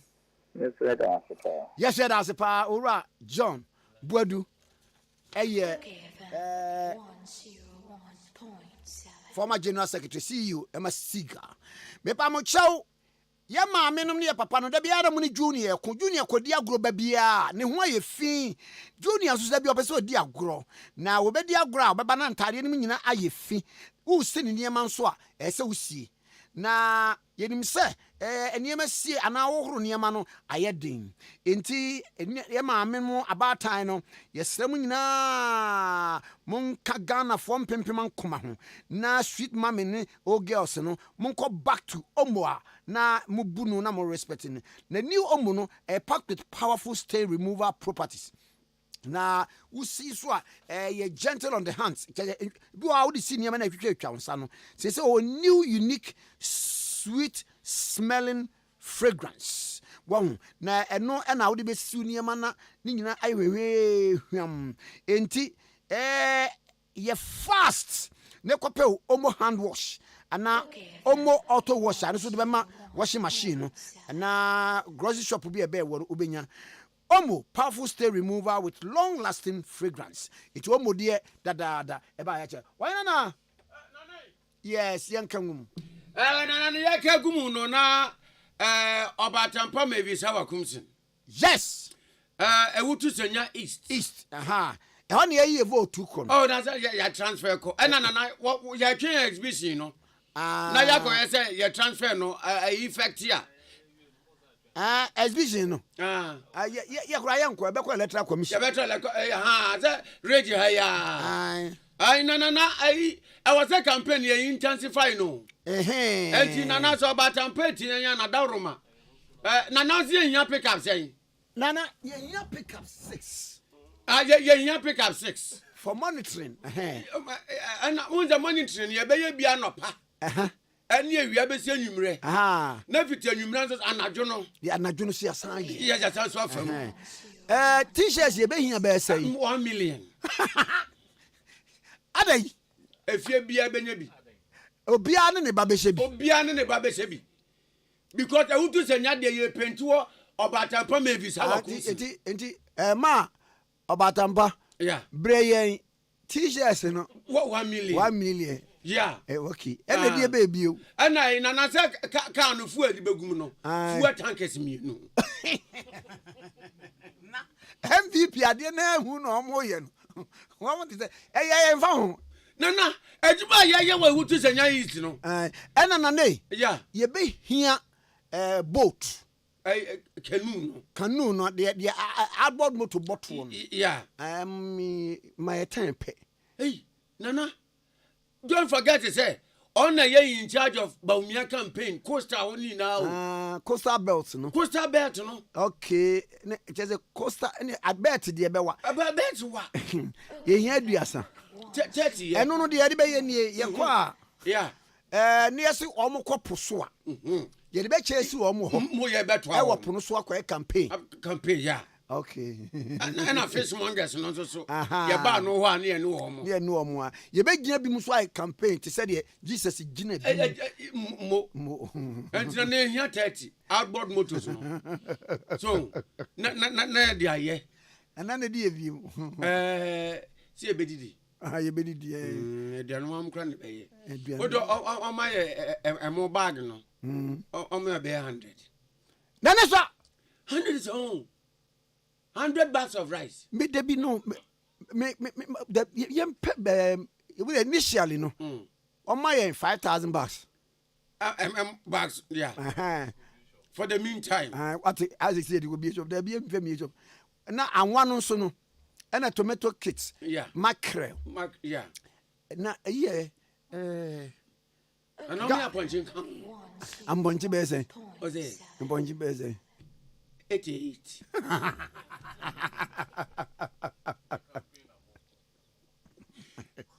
Na ne campaign na ye no emudu na na ebe hiye ska ba say o ye onyina tu nchen na ska de na ne ka no opetemu sa no a e we hadwen but at least no se be 200 million Ghana cedis okay ananso se be fan sa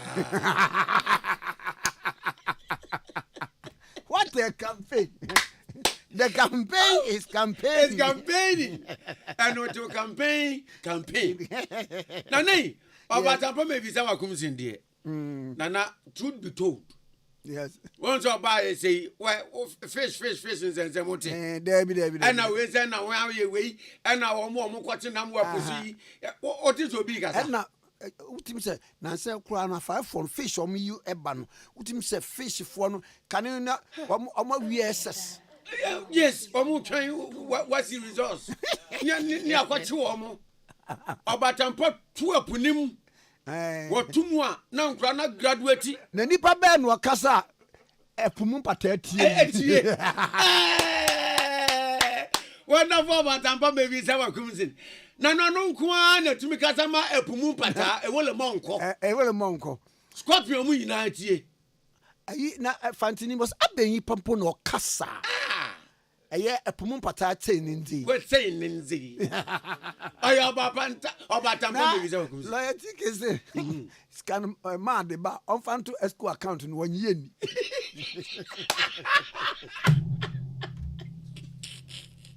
Oya dige. Asramete. I'm only the only problem. There be. Upon change it, no only problem. T-shirt, no problem. T-shirt 1 million, only problem.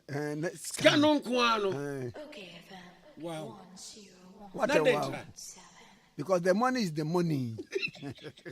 Nani, about maybe say what comes in. Since ya yebisa way na 2024 election you go. Yeah, campaign no akwapim say. Afi nana, obeka se wonye biem. Jeans ye de be she ahye t-shirt no. Yeah, so yeah, mpanifo ne ye be she Lacoste. Yeah. Until Lacoste no ye pe 200.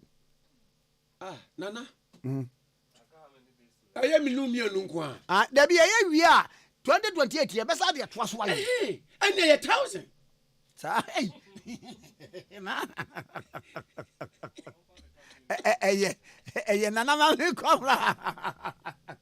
hey, Nana credit in my. Banjo. Yeah, come back. Book credit. I would win Nana. Yes, said the ABCD. Hey, brass band.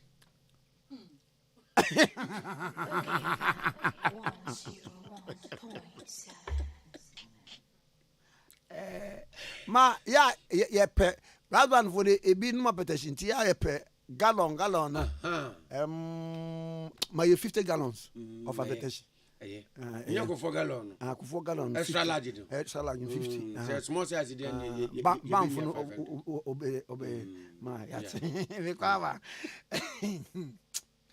Ora hosting the director of operations Emma Movement for Change. You were Alan Chematin ne campaign. Na ye no twetwe enkomo. Anke what's me watching? Me Joseph ne. Na bako de. Nyame adom wode adom ye. Election go ye de na mo ye only call me mo ye dey that side. Eni ma na no ko fu e tanka ba ku ne di mo chidi. There be tankers mienu. Hey.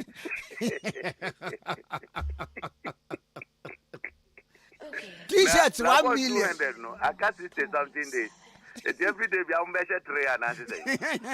We dey nya ba ye ni aye ni mpran no. Brana ye di nkoma no pe ye ne wa wunia Max Kofi Jumah. Na ase niema ne bi o a wo pese utifiri hu. Ai. Yo, nyedi ka menchia etiefo nyina. Ala nkojo chiramantin. Asie ho wase wo chiamu. Na bibia so edida na kwa mu. Kwame last week na ne running mate. Ya Kwame Osudan so do na friend KOD. KOD so nim say wabo kuma film royals da. Or a professional footballer, or a musician, or a journalist, and then a lawyer. Na the papa a free oti, Anna ne mame a free Elmina. Eti wiki a chemuye, mekano amiako oti. But what in hope of Chirabusia, ewo buem, a year a craft na eja. Omoye amanye any amam ready share no kwai every hono moye king the whole Oti region emano eka jabra krati isembiakoya jati antimi ankofa na bibinti awati e bakra later won yebesako na yebe jina ayi mofidie iso na yede ada Oti region ase ewo the warm reception omode mayen na yenim se ala ni din ewo form sa awurade wonya ya won sa ase hope no bi age so alankash eti do mati bebre na minia enra ya papa lancha mantin eye press conference efa galamse hu wachire kwanya the Ghana for ema kwan na so baba ye president yadi beti sa galamse no ano ayen sese infiu ene yakwaye ahudu nyina bahunta no pay few of the peoples apeke I don't know ma munte minim se bia maboso ana se bibisa na enwachi no wasande to attorney general nim se onko file no le prosecute no nyi sa ye kanite demonstrators here wamdo makoko gum for 2 weeks no when you move him because etia emra fundamental woman rights no o nim the entity so mo yesa tikase amount for say Ghana japade nyina yes when the last 3 dies ye nyina so se bewu na se sanyoma we koso na mbrantia ti omo ho ati ho se omo demonstrate a adenti na se ye ti omo edi omo kokoko eti attorney general ti e papa no ne advice our the amount na bomo de answer nkwala no mo be free digete na no pay one many penny Kofi Jumah e kasa o ki kan se bia na me mama kaka asi o ka se Alan on contest election biada ana yento ne so abada o se yento ne so abada yo se sentimi yento mana digete ba mi ato ne so abada Daddy. What does I'm reminder? Daddy. What do you mean? Daddy. And the gospel according to Kofi Jumah, Montunji Abaumia, because on contest the election. You see, some of these things, some of them, a barbecue can't answer me. Look, yes, Adiasi. Oh, wow. Allah, yeah, guys, 0.1% growing. 0.1% growing. Because free say Allah tin who have in the work must standing on my ye say this elections ever run off. From the one, my maintaining that you need to say because of inclusion of Alan, this election ever run off. The run off no ever between Alan and one another. First, I was specific say between Alan and Mahama. Share. Saka Sabisi.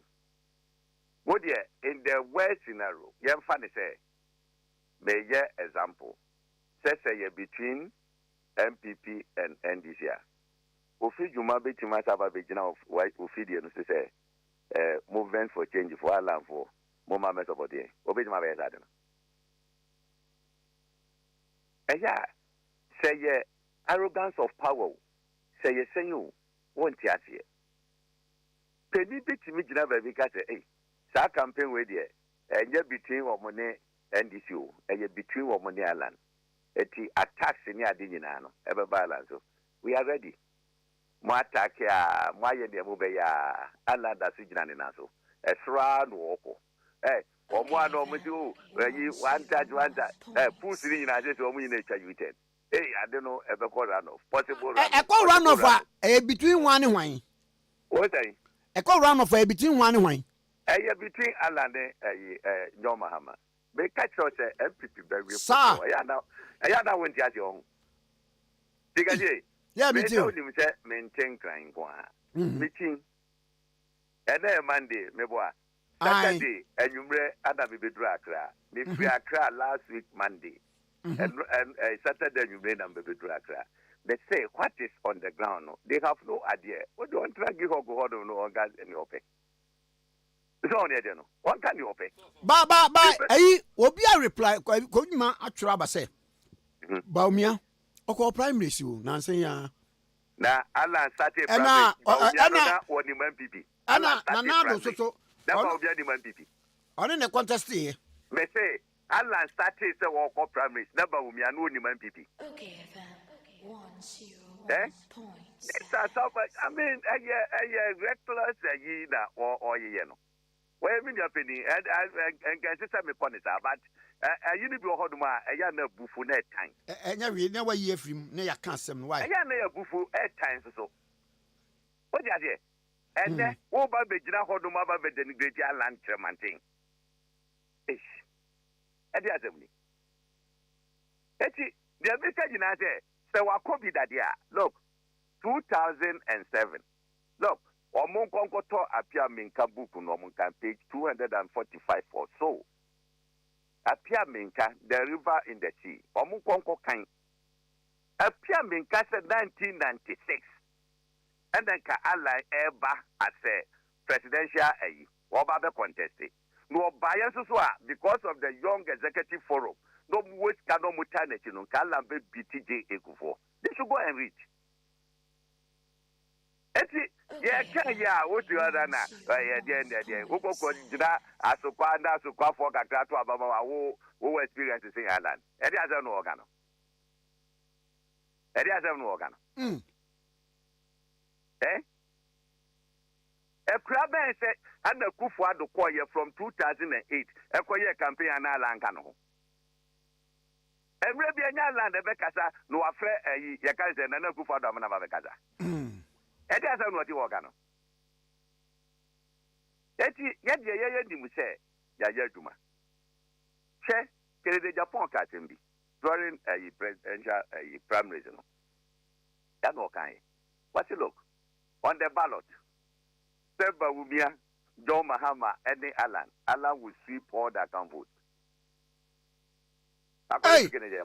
I say all account votes. Yes. Baby, the baby, obviously putting it out in Abutan. Look, 2020, December 7th, Akaka be there through Hodo.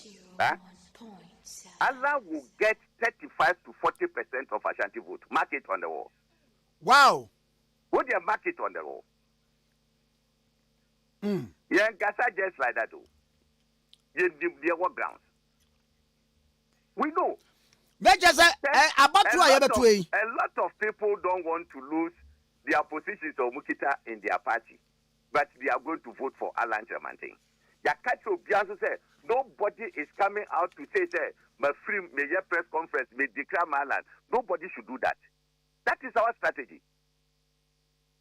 Because the moment over a press conference, my deferred to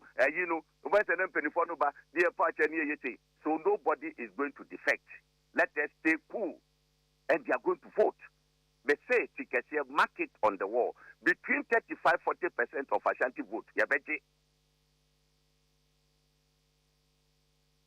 Hey, we don't just speak. Okay, 2016, Rally Biwo, Tankasila Hodom, Abrekuma Centra. A Kufwa Donim Penifo, Okoye, the form of regional rally visa. I was called to speak. Mikasa and Mikasa. Abana Yakwakotono. A Kufwado is going to win. Now, Obe BT John Mahama more than 1 million votes. See, a 2 Abani we less than 1 million. We need to investigate. A Kufwado Tiemu, hey!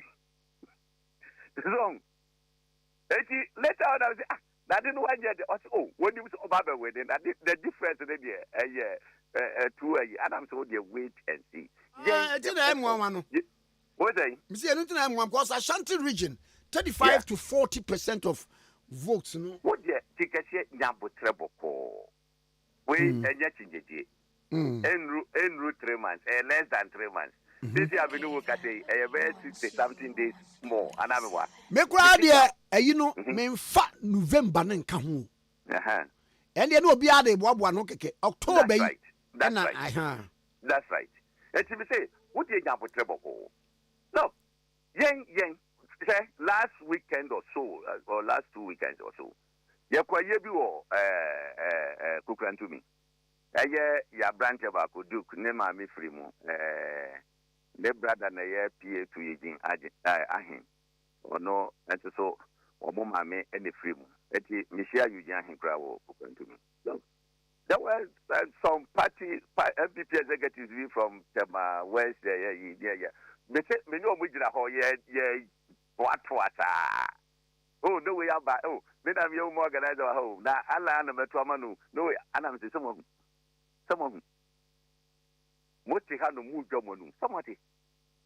It's it. Me, at that form. Me, you who are form. Or more, you know, more Kasa, and in the Kaikahono. You have no idea. You have no idea. Huh? That big MPs on Metro Obama, you got to say, Alan Jamantino Yazebini. I'm not here. I'm moving back to the radio. Advance of Mubio Madonna Muki can't say the 2 year mono. I don't know, M.O. Che, Tigaje. Look, what you share, fa, keepers are bad nigina. Over front pages are.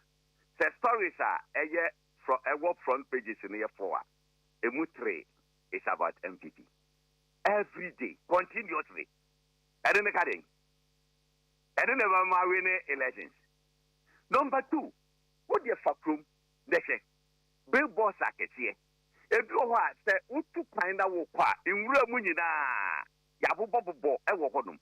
Now, a Yesika, Sessicano, what the Mao supporters of Glass of Mufaja Bibia, I think I'm one. And you feel that now we're never more winning elections. No. It's yeah, Yanko Padum.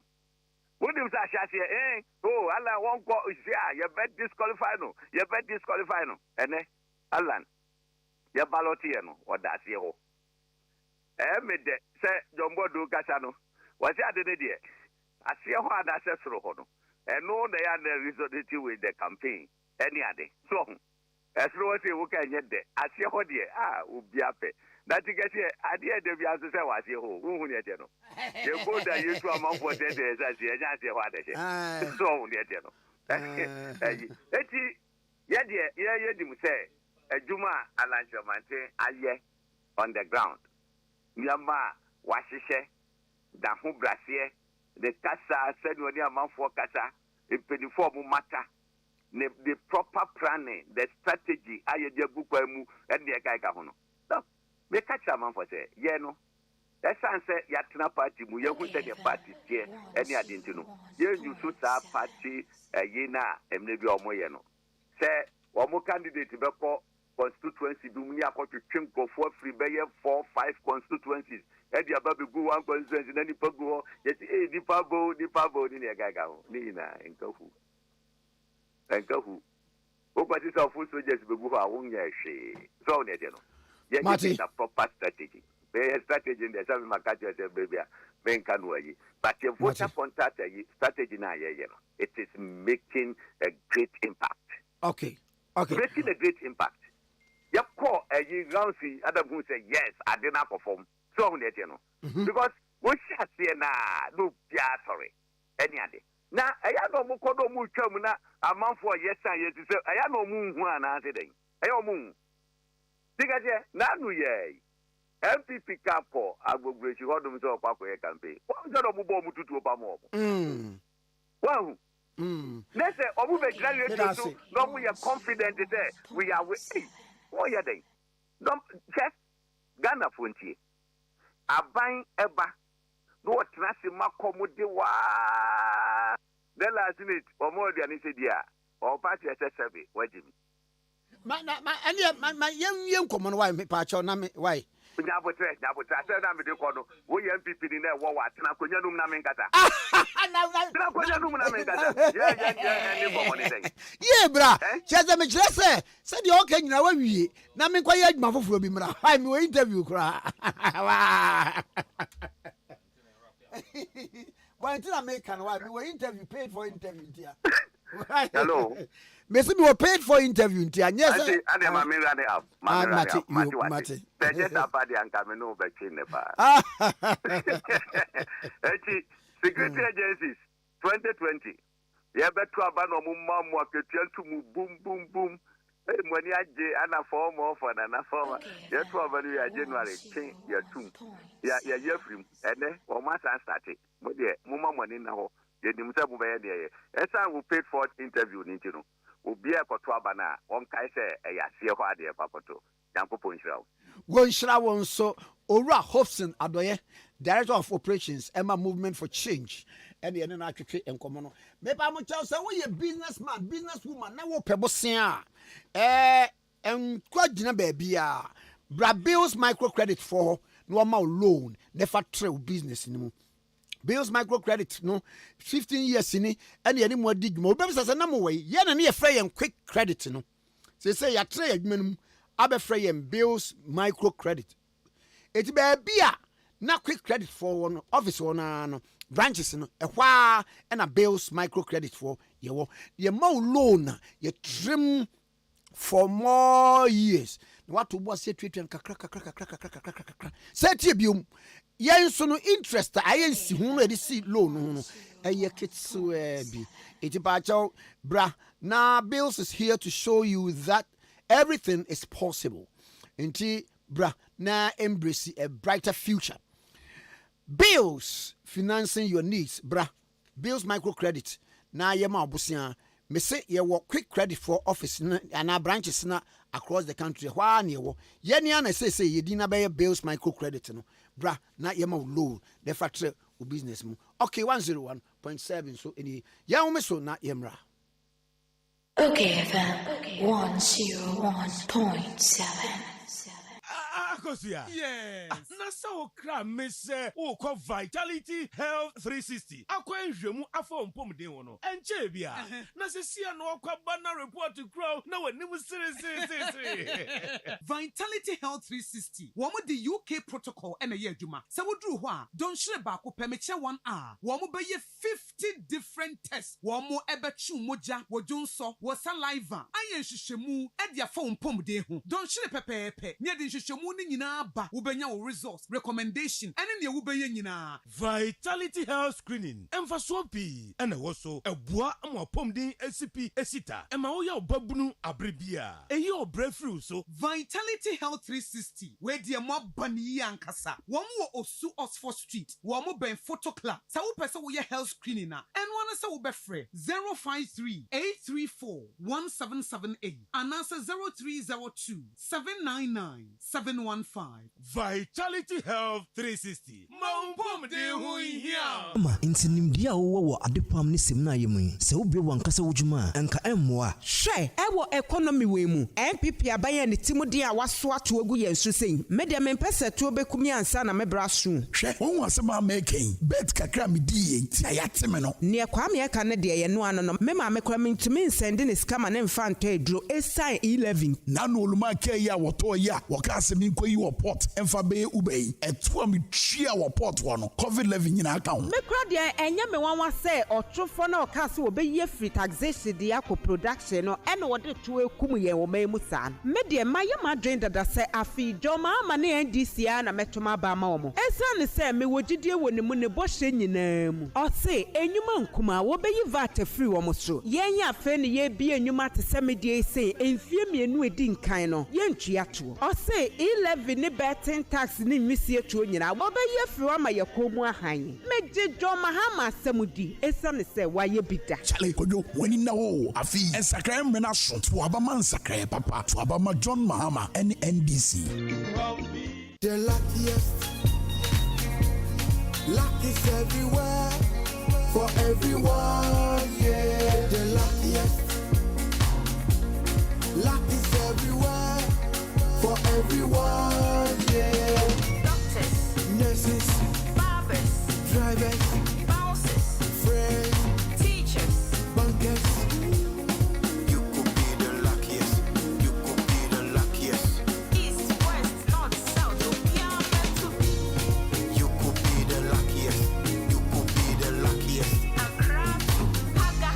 Go.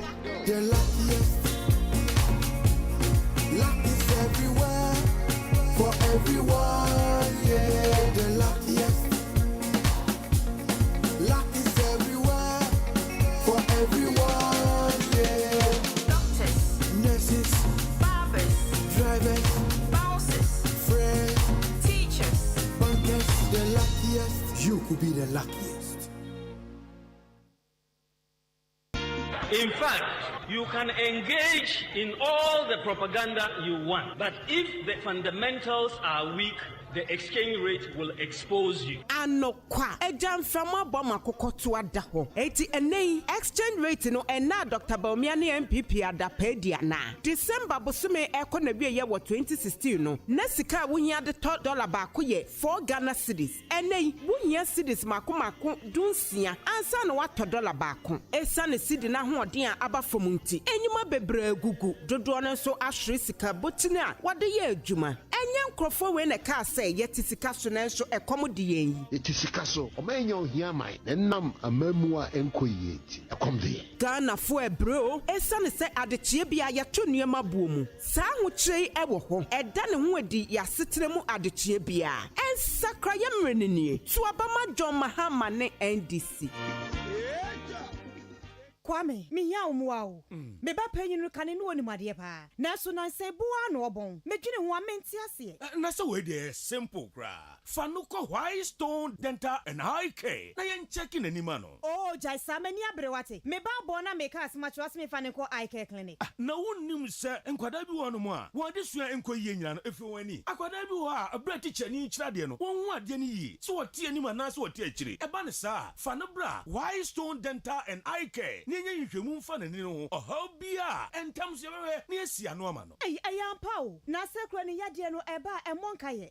Wadwe ye o se bibia ye fine. Wo be ko na bibia ka echi na wani sei. Na sekro masate se wono momoja broso ne esiche yade no. Aye na momoni yade pa. Sa pepepe. Onipa bia kra no afimu wankwa check up awani ho kra no. Enye mpre no. White Stone Dental and Eye Clinic say fa wonu wabusua nyina. ebra na yenye hwehwemu emfa moni ene mo se ho ohaw bia no yebehwe na yesia no de amamo ye wo abafun fidie ultra modern diagnostic machines ahodo a ye de yesa nhwehmu no ye dwuma efon so de wani wote entuba ye beje o fel so Stone Dental and Eye Care ewo East Legon ye be MTN office kese no free was 024-225-1983 and 024-045-2992. Stone Dental and Eye Care. Wenny Eno Kenya. Okay, FM 101.7.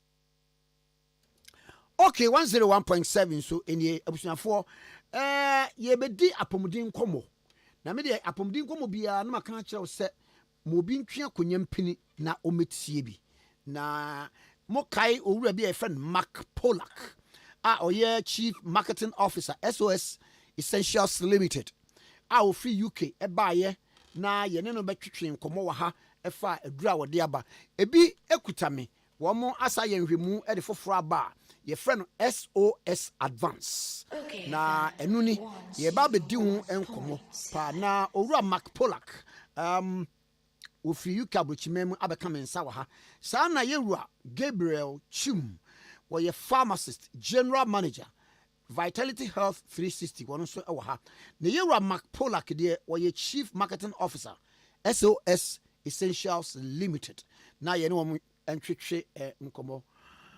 Mr. Polak, good morning. Good morning, sir. It's good to be back again. Yeah. It's good to see you again. Thank you. And how is life? Life is interesting, especially coming back to Ghana again. Things over here are interesting. Many people have their minds on what's going on around, here in Ghana. But one thing we can never forget is our health. Without the health, people say health is second only to God. Yeah. Without the health, then you can't even do the things you want to do. So today I wanted to talk to you about the health and how SOS Advance can relate. Yo, mibisa owura Polak say ne ho to saying and I watch mu say ne ho ye ne bisa nsa abrabot to say no say abrabot de edu baabi a na ni kan du baabi a na ese unhunu ne ye na ne nyina ne say ekowie apomuden na nani agye se waba Ghana na wone ye ba bedi apomuden hu nkomo biem na nnura wafrafra na company na aya ebua odasani apomuden ni ade no ye ba bedi hu enkomo ti mama na kwa aba magina mu nyina na mrom ama na akwa aba ejatwum na wo so ho te sei erade adom ye nyina ye ho ye okay ye da sepa na Vitality 364 mo te sei Eradiadum. So Vitality 360 diagnostic center set it up and chair. Okay. And say protocol na use no if UK. The same place SOS Advance no. If okay. Nkrabata ba SOS Essentials.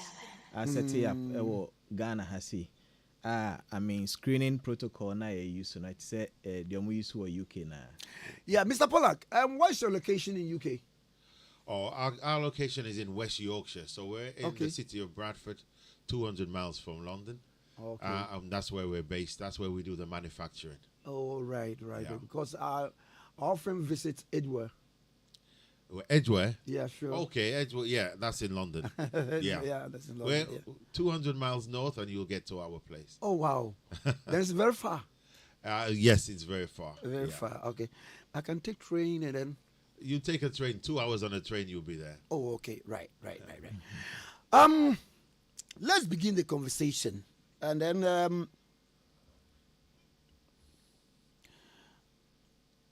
SOS Advance. What are the health benefits to Ghanaian consumers? Okay, so for the SOS Advance, of course, I've been here number of times, and we've spoken about the products, and we're now available in your pharmacies. But to give you the backdrop to our products, the SOS Advance, what people don't realize is we're always taking toxins in our bodies. We breathe them in the air. They're in the food we eat. There's over 10,000 chemicals just in the food chain.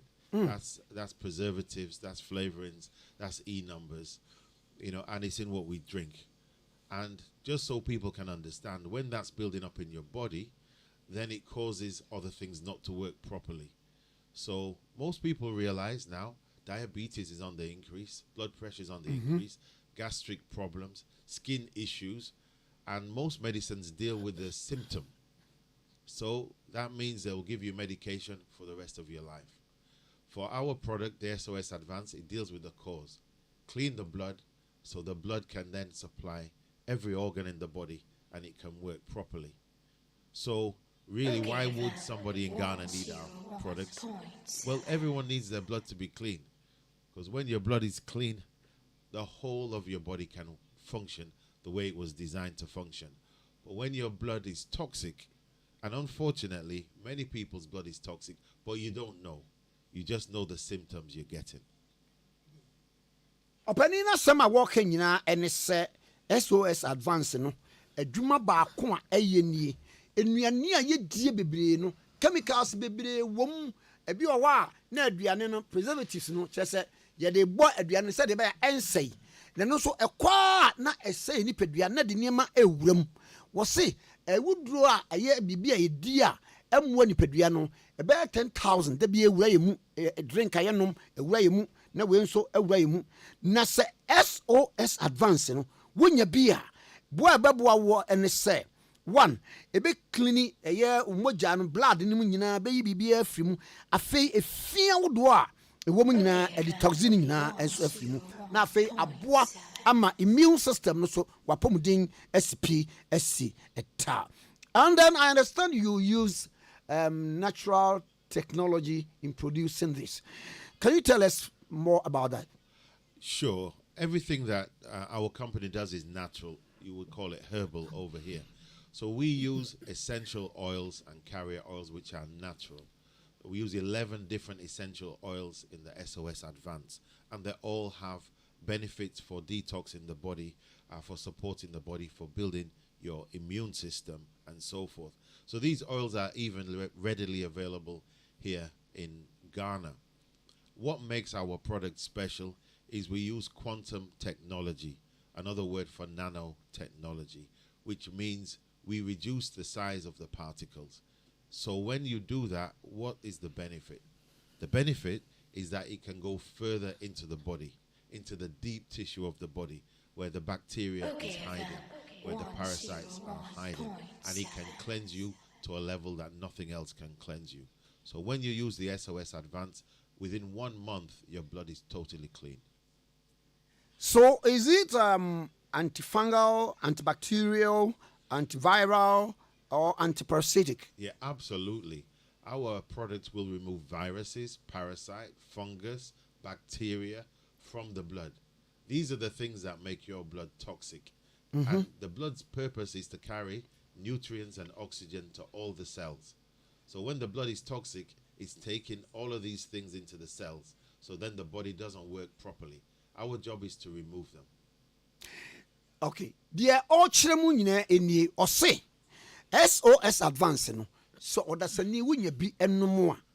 Ye wo eniema bi wo wa e wo nipadua mu a parasites niema bi wo mu a antibacteria niema bi wo mu a emwa unipadua ba wonu mu a bacteria na wo unipadua no mu eye virus na wo unipadua no mu eye parasites wo unipadua no mu eye fungi wo unipadua no mu ewuram ekọ ohunam no mu dipa na akotwe saade no na sɛ yɛmo a ekunu nyinaa ama wapɔmuden asipi asi eta na wɔkyerɛ mu nso a wɔse wɔde technology fufuo bi a yɛfrɛ nanotechnology ɛna wɔde yɛ saade no so that bibia ɛwɔ ni paduam bi a ɛmwa wɔkotia wɔ no wonoma adurei ɛna ekuta mi wonoma na a clean system ni nyinaa we broni aduro obi nhye mfikire baabi a bi na wɔde agu ankora mu na wayɛ aha na aboa ebra obaye no o ma ye bi nome na matia pa ba be si said missy ekan. I want us to talk about how it improves the immune system. Okay. So normally, as we go through life, we're building toxins up in our body, unfortunately. If they leave the body, fine. But once they're building up, then your immune system is compromised. The blood can't flow properly. The blood and the immune system is your white blood cells. They're the things that will go against the pathogens and remove them from your body. So the only purpose for your immune system is to keep you free from pathogens, things that would attack the body. Now, when your body is full of toxins, they can't work properly. Your immune system goes down. You'll get cold. You'll get flu. You'll get all the issues that people get. You'll be tired very quickly. You have no energy because the immune system is working hard, but it's clogged up. It's full of toxins. So the SOS Advance, because we use nanotechnology, can go deep into the cells. It can work at a cellular level. And once you clean the cells, you find everything works. The oxygen is in the cells, the nutrients, and so then the person with blood pressure finds that pressure goes down. The person with diabetes finds the sugar goes down. The person with immune challenges finds that they feel stronger, they're not getting these problems all the time. So the SOS Advance is designed really to help people at a core level, a holistic level, so that the body can work properly. Bibisa ne se ekwan be na fa so ema asojafo bi we mu friends immune system no sadro yi wonum a ebetimi improve no no se enam se niam awodo a yedie di bacteria edi virus edi fungal ene de ekeka ho eba ni padua no mu eba saa niam a ekutia yare we ni padua mu a immune system na abre na se eti se wonum aduro yi na aduro yi ekutia saa niam ni nyina no na immune system no so epagya eti se yare bi ba so a entimi ma so said ye ya na etie ni sanse se virus no wo mu fungal no wo mu parasites no wo mu a wo mu de bia wo mu didi ekọ ba bia ekutia yare no enti na ma yare bi abo wa na aso mu na kyese ede wo ekọ enti wo se saa na eye na dwuma ema odasani ete apopa. Do we have people with allergy in terms of taking in this SOS Advance? Okay, if you're asking about side effects, that contraindications, or chemical side effects, it doesn't have any chemical side effects because it's natural. If somebody has an allergy to something that they were born with, then they can check with their doctor. But it has 11 essential oils, so it doesn't have your pharmaceutical side effects that you will have. You will just take it. It's like taking food, but it's in a nano formulation, so it can go deep into the tissue of the body. So you don't have the contraindication or the side effects you get from chemical medicines. Mibisa say na any side effect said ya na ye kanono. No so there be we no ekuta oil maku duba ko a ya twe free obo ade bobre mu no binanom ne ade ayede aye. Enti no obi num a enya ade a ebe ni bibia empokura no so obi wo allergy bi ana se side effect bi a obetimi ahunu doctor but we ne de so far no ye hu obi a wose me kwanom ye ena na honam besebeseme ana se se na ye me na mum eye duru a eboa pa ma odesene num. And then let me ask who can take SOS Advance? Okay, great thing is SOS Advance is designed for people of all ages. So from an infant, normally as an infant, the mother will take it and the infant will get it through the milk. True. If they're not able to, the infant can still take it, just a small quantity. And you go all the way through to an elderly person who has the aches and the pains and the challenges that come with old age, and they can take it. It's a detox for the blood. So they would normally take 1 tablespoonful 2 or 3 times a day for a month. But within the first week, within the first 7 days, they will start to feel the benefits. Oh, okay. And lastly, where can we find these products to buy? Okay, the products are now in pharmacies. So go to any of your major pharmacies, you'll find the products are there. But let me give you a number. If you call this number, then they can direct you to the closest pharmacy. Yeah. So the main number I have is 0555 838 992. And that's our Ghana office, so they can locate people to the closest pharmacy to them. I'll give you it again. 0555 838 992. For people that want bulk purchases, then we have 3 numbers. 0243 150609. That's one. And then 0244 865454. And the last one, 0277 471996. And that's for bulk purchases. Okay, for bulk purchases, I want you to repeat the numbers. For the bulk purchases, here we go again. 0243 150 609. Okay, and 0244 865 454. And the last one, 0277 471996. Right. Dear Mibusa Nui, and I watch it say, Upebia Twa. What call pharmaceuticals, who do I what may munina was open SOS Advance. A color no associated near green and white. And I had draw nipa and when I'm not at the 24 baby. SOS near the green and na actual na advance no see green. It's a papa. Na numbers na obobo ye ni Ghana office no wo number ni 0555 83 89 92. Mamin kabiu 0555 83 89 92. Afe wo pandodo ato about purchases no. 0243 15 06 09 0243 15 06 09 and 0244 86 54 54 0244 86 54 54.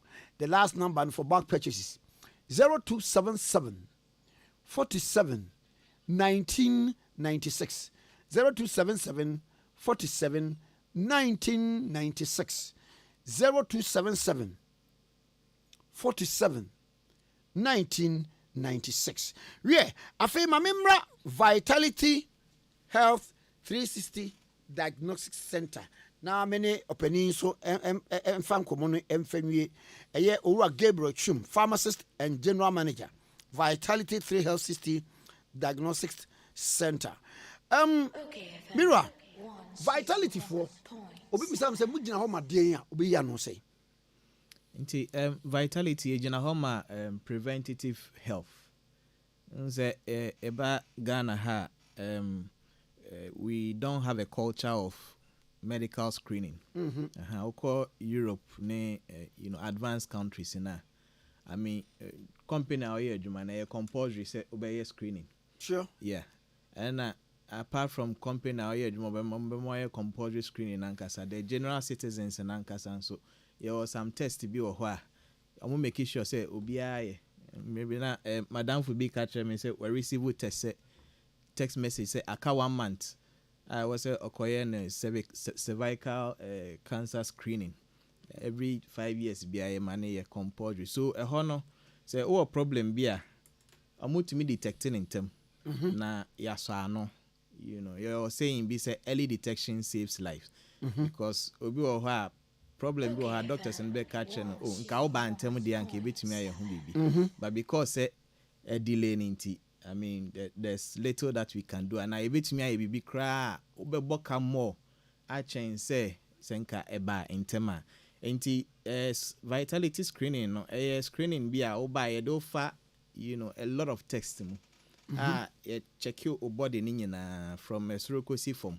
you test makumako 50 within 1 hour you do be fa ni nyina mu and your doctor say baku 50 yeah text makumako 50 wow nti ye betwe moja ye betwe ye beje urine ye be check your stool ye be the vital signs ye be physical examination there are some measurements be a omobeye wo saliva ebe check saliva pH enema bebree na ombe check your skill bi ne enema ebe mo agina so your peak flow meter e dey show enuma ebe check the state of your lungs. Okay. Ti enema bebree na ebe check your liver or kidney bibia uwia ya print results no na doctors for no anyone for results no na say advice bi e was say ye dey ma o diet modification and na say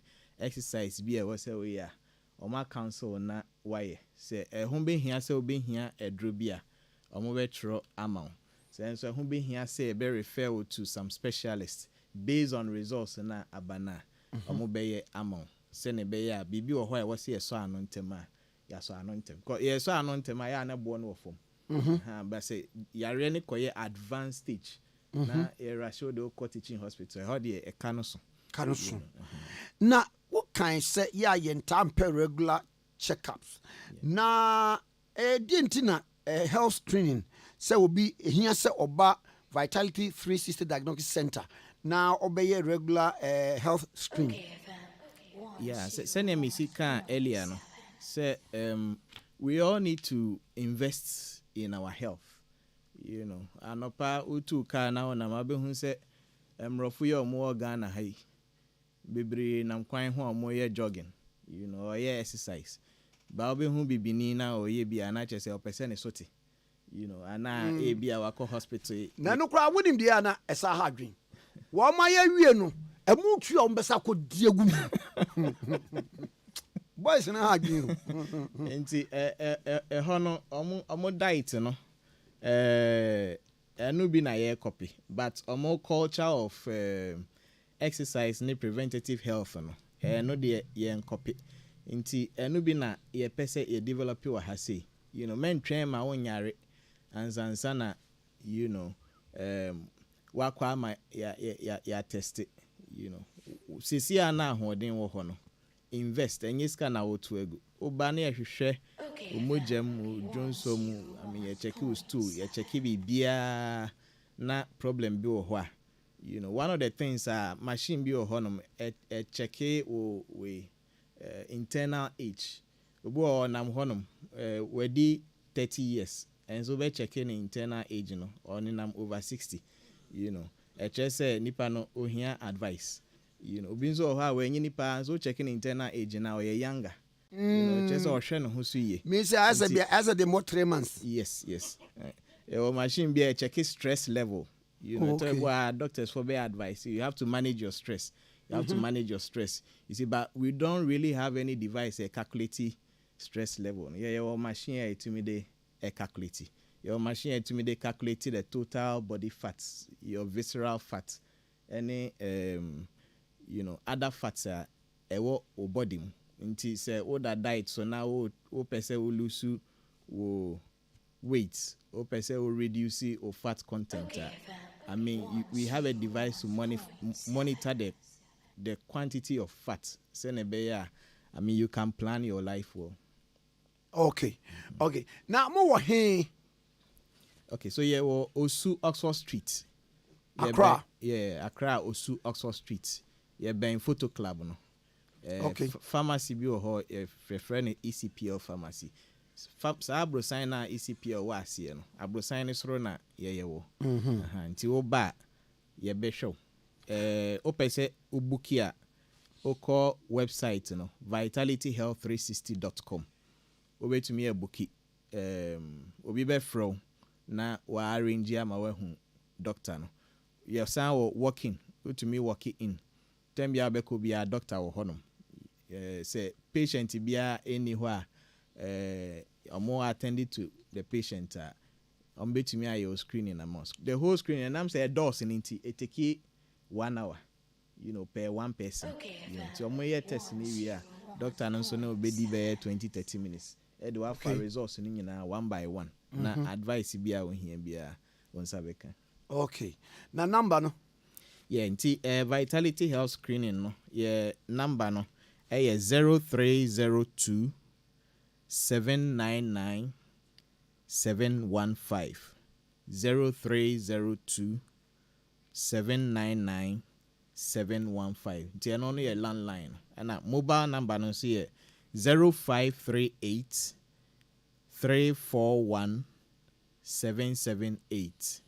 0538 341 778. To wait to me a friend, and so wait to me a send WhatsApp, and then somebody will attend to you. Okay. Mr. Pollack, we are about bringing it to an end, and then I want us to run us through I've seen something here. Problem, solution, problem, solution, problem, solution. Yeah. As we wrap up, I think we can walk us through this thing. We all have different problems, but as I say, most people deal with the symptoms, and the doctors deal with the symptoms. But a number of people will look, well, what caused that symptom? What was the thing that made the blood pressure go high or the blood sugar? So we look at the problem and we look at the solution. When you look to what caused it and you take the problem away, then that becomes the solution. So if somebody has blood pressure and you clean the blood, you find that the pressure is correct. If somebody has diabetes, you clean the blood, you find the blood sugar is fine. If somebody is tired and has no energy, it's fine that they have a buildup in their blood. Once it's clean, their energy comes back. We need our cells to be clean and energized because that's where our energy comes from. So our products, because they're in a nano formulation, the particles are a tenth the size of a cell. So as soon as you take it, as soon as you take the liquid, it starts to spread all over the body very, very quickly. As soon as you take the capsules, they go into the intestine and then they spread into the body. So the liquid works quicker, but once they're in the body, they both work very, very effectively. Deɛ wakyerɛ mu nie wɔse aduro no ɛyɛ nneɛma bebree na abɛhwɛ no yɛ nipadua no ɛwɔ nneɛma anoa de boa ɔno ankasa ho nanso deɛ yɛdie kɔ yɛ mu nsu a yɛnom aduane a yɛdie no ne adeadeɛ no yɛ na de nneɛma bebree ba na SOS Advance aduro yi deɛ ɛno ɛyɛ adwuma na yi saa bacteria virus ne efia wodoɔ no afiri mogya no mu na wɔse du baabi nso a na body ne hia nnuanenuro a ɛno nso ɛbɛboa aka aduane a yɛdie no ho diet no ho na body ne du baabi a na ɛnyɛ strong saa sɛ ɛbɛtumi ayi bacteria viruses no ɛde afiri mu nti SOS Advance no ɛboa ɛma body no ɛyi nneɛma bi a ɛnhia ɛkutia yɛ no ɛma yareɛ ba yɛn so no nyinaa afiri mu na wɔka baako ayɛ there is that pH a ɛwɔ nipa no body no mu a ɛno ɛyɛ acidic pa wɔse saa problem yi ɛsɛ sɛ body no ana oboro ɛyi minerals bi free other organs ne bones no sɛ de bɛyɛ acid ɛwɔ mu no ne nyina obɛyi afiri mu ɛba saa ɛnkyɛ ne ayare wɔse nti SOS Advance no so no build immune system no wɔn na ama watiapɔ na ɛyi nneɛma no nyinaa afiri mu na san sɛ wɔde ɛyɛ ɔbaadeɛ nsa no natural na de ayɛ nti no ɛboa paa sɛ ɛbɛtumi ama wapɔmuden asipi asita. Mr. Pollack, your last words. Well, thanks again. It's always good to be on the show. And I thank the public in Ghana. They're buying the products. We're getting really, really good feedback from them. So I'm pleased again. And I just like to say your health is second only to God. Put your health, make it important. It's important for you. It's important for your family. Try SOS Advance. You'll get great results. We appreciate your time, sir. We appreciate your time, sir. Thank you. Thank you.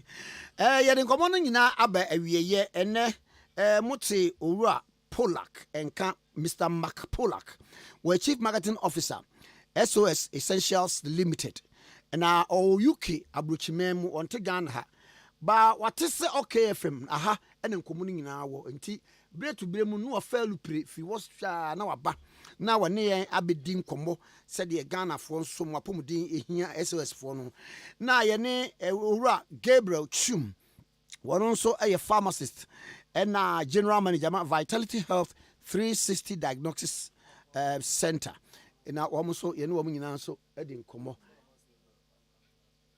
na Gabriel last words.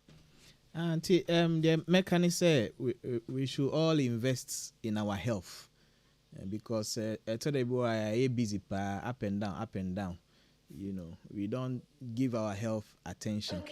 Na sikano ewo honum na uni ahoɔden a wode bɛnante anaa sika no wɔ hɔ na wontumi ɛndi sika no a mfasoɔ ɛnni so. Nti there's a saying say prevention is better than cure, and early detection also saves lives.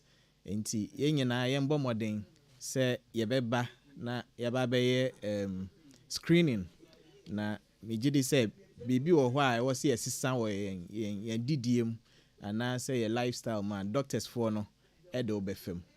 Afei na yɛahyɛ aseɛ nti yɛrane promo anka test no 1,500 for all the 50 tests no, but because of this promo period no nti yɛgye 1,000 cedis for all the tests na yɛde wofam a doctors foɔ no ɔmo bɛyɛ advice o na bibibia ɛwɔ sɛ wosesa sɛ wobɛhia aduru a ɔmo bɛtwerɛ ama wo na megye di sɛ yɛapɔmuden no ɛbɛsi pi asita.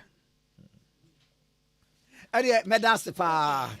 Okay, 101.7 so ni yɛne owura Mark Polak ɛna ofi UK abrochimem SOS chief marketing officer ɛne yɛne ne twen komo ɛne yɛne owura twum so ɛfiri ɛyɛ Vitality 360 Diagnostics Center enso so atwetwe enkomo ebusuafo ye to adwumadie no so na ye ne owura Eric Ejay ena eba betwetwe enkomo na ansana no mefa we mfem endpoint home party clinic Dr. Duboatin ni me pa cho yare bia adokro wo no brother Duboatin wona onsa yare te se hepatitis, diabetes, yare te se wo wa no bosi wa eboho hunam nyina yo ya tumi kabra wa poso wa chiribere mu sisi ni nyina tumi ka nebra ne ma medina widie mu a bra na wo ba o de afidie sus na afidie na kire ba bia problem no na afidie na tweduro de ma wo wonuma na ko obi mfa ne yare ma endpoint home party clinic nsa fa yare no ensa ansa na chi enkoka na homeopathy no ne na yare sa ena wode saw yare ema no ekro homeopathy no de obi ani say ni side effect na we Dr. Duboatin endpoint home party clinic e was Spintex Road Shell signboard Accra tema kom 22 afara jan sheko straight to Port Garden for Sante the clinic Kumasi branch Kroma Bohia Angel Education School chipe Takrade branch Wanaji Anaji police station chipe we bi wo tachima ha nsa gi number no na fe ye ne wo eni enkomo. Okay. Owura Eric Ejay Deputy Communications Director Emma Professor J Nana Opoku Ajman. Eric memwachi Kwame mejo so na apomu ye pa na campaign ko sai. Oh, I'm not done bibia ko so kama pa. Ekoso kama pa. Na ede na Mama Jane woni enkrofo ehia oka kire wo mu na wo so gine sei.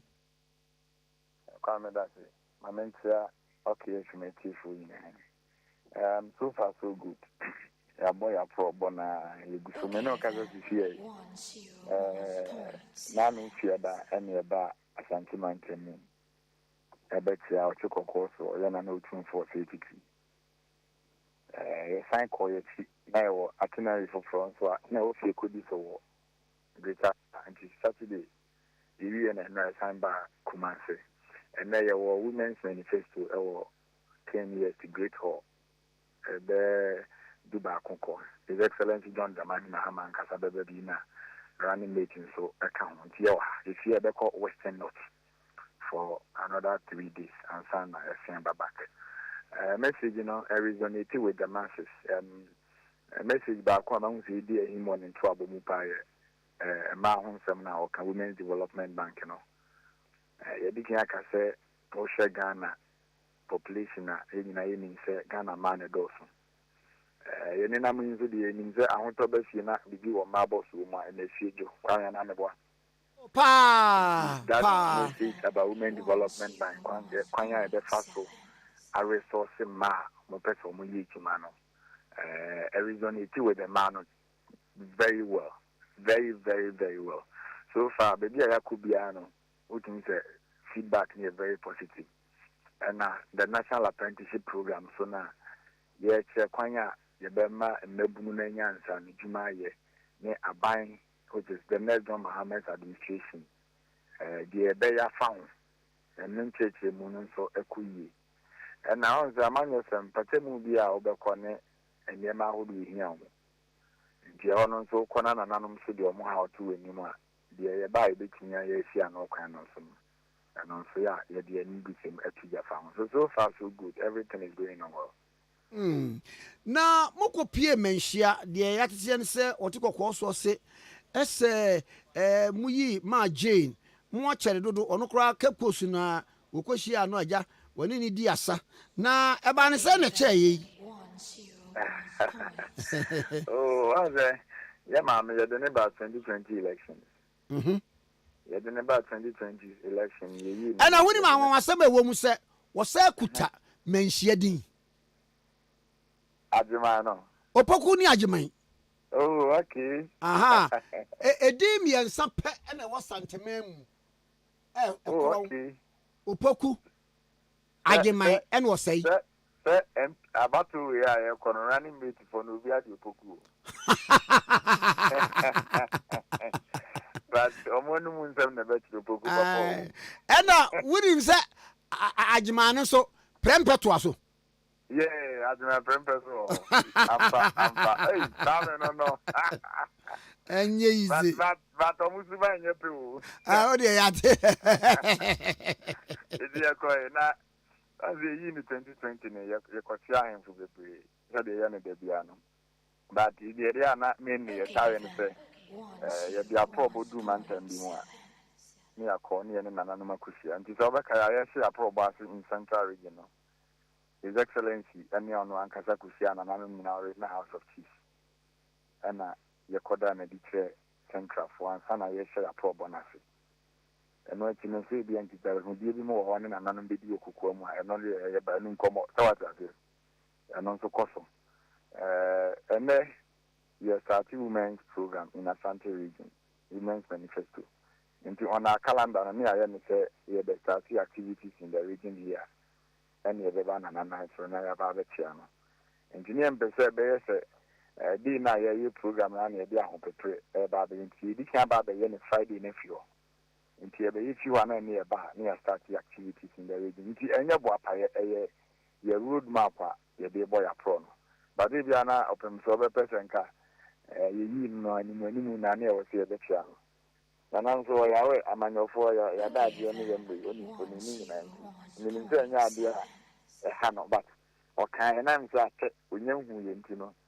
I was on so kind and I can't really cash, but only you didn't come out now, effort come up. Now it is then another. The fact is then Nana and we are about Kuna and no according to the honor. So what I say? Sana penny kasa. Yeah, na kai bi ya tena futon. Oye pa. Na mama wi ade ene post bi aba. Na sa post no mo ya mo nhemu. Baumia leads Mahama in latest polls by Outcomes International. Now, Obu Akontano was the polls show that Dr. Mahmoud Baumia will garner 49.4 of the votes, while John Mahama will obtain 45.1 of the votes.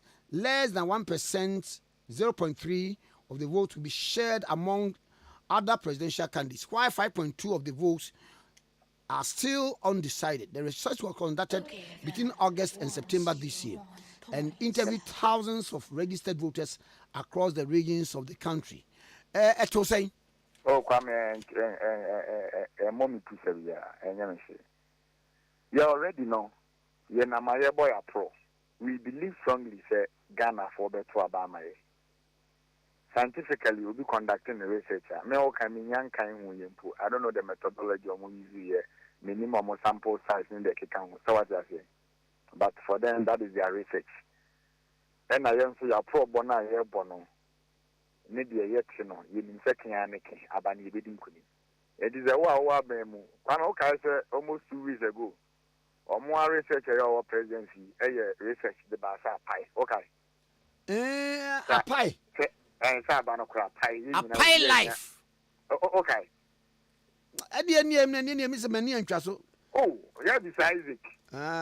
Urayana, our University of Ghana, on an oil 2 more by a modern corporation. Marry because now so be a good chami board dear about 4 Amania Britina. Oberia board there. What trouble dear no? I did a good a bobo yamuko. Ah, Efuo no kwa ho. There be we dey.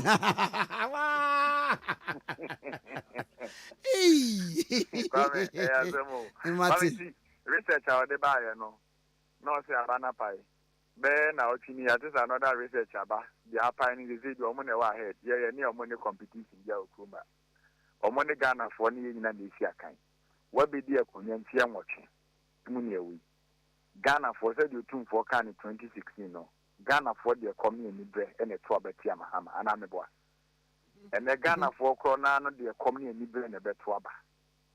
Aside everything, you other agencies are predicted here there in Bame, here and with them. I know say we are campaigning. So if indeed the ordinary Ghanaian now or Kotwabano need a hardship now or NGO for now. Abang we are subject to hardship, need poverty for the last 8 years. Those reasonable minds will cast their votes. I call Western region last week, if you want them on Friday in the Barman here. Minia, Oko Western region. Kwame say Kaneno na yema menum ko sefini e baye de aduane ni koku ase bare mo baba. Say we ko kaisa. Pa. And you say abonumfo no ko sefie to aduane o ha na de ko sefie. Yes, you be e basa.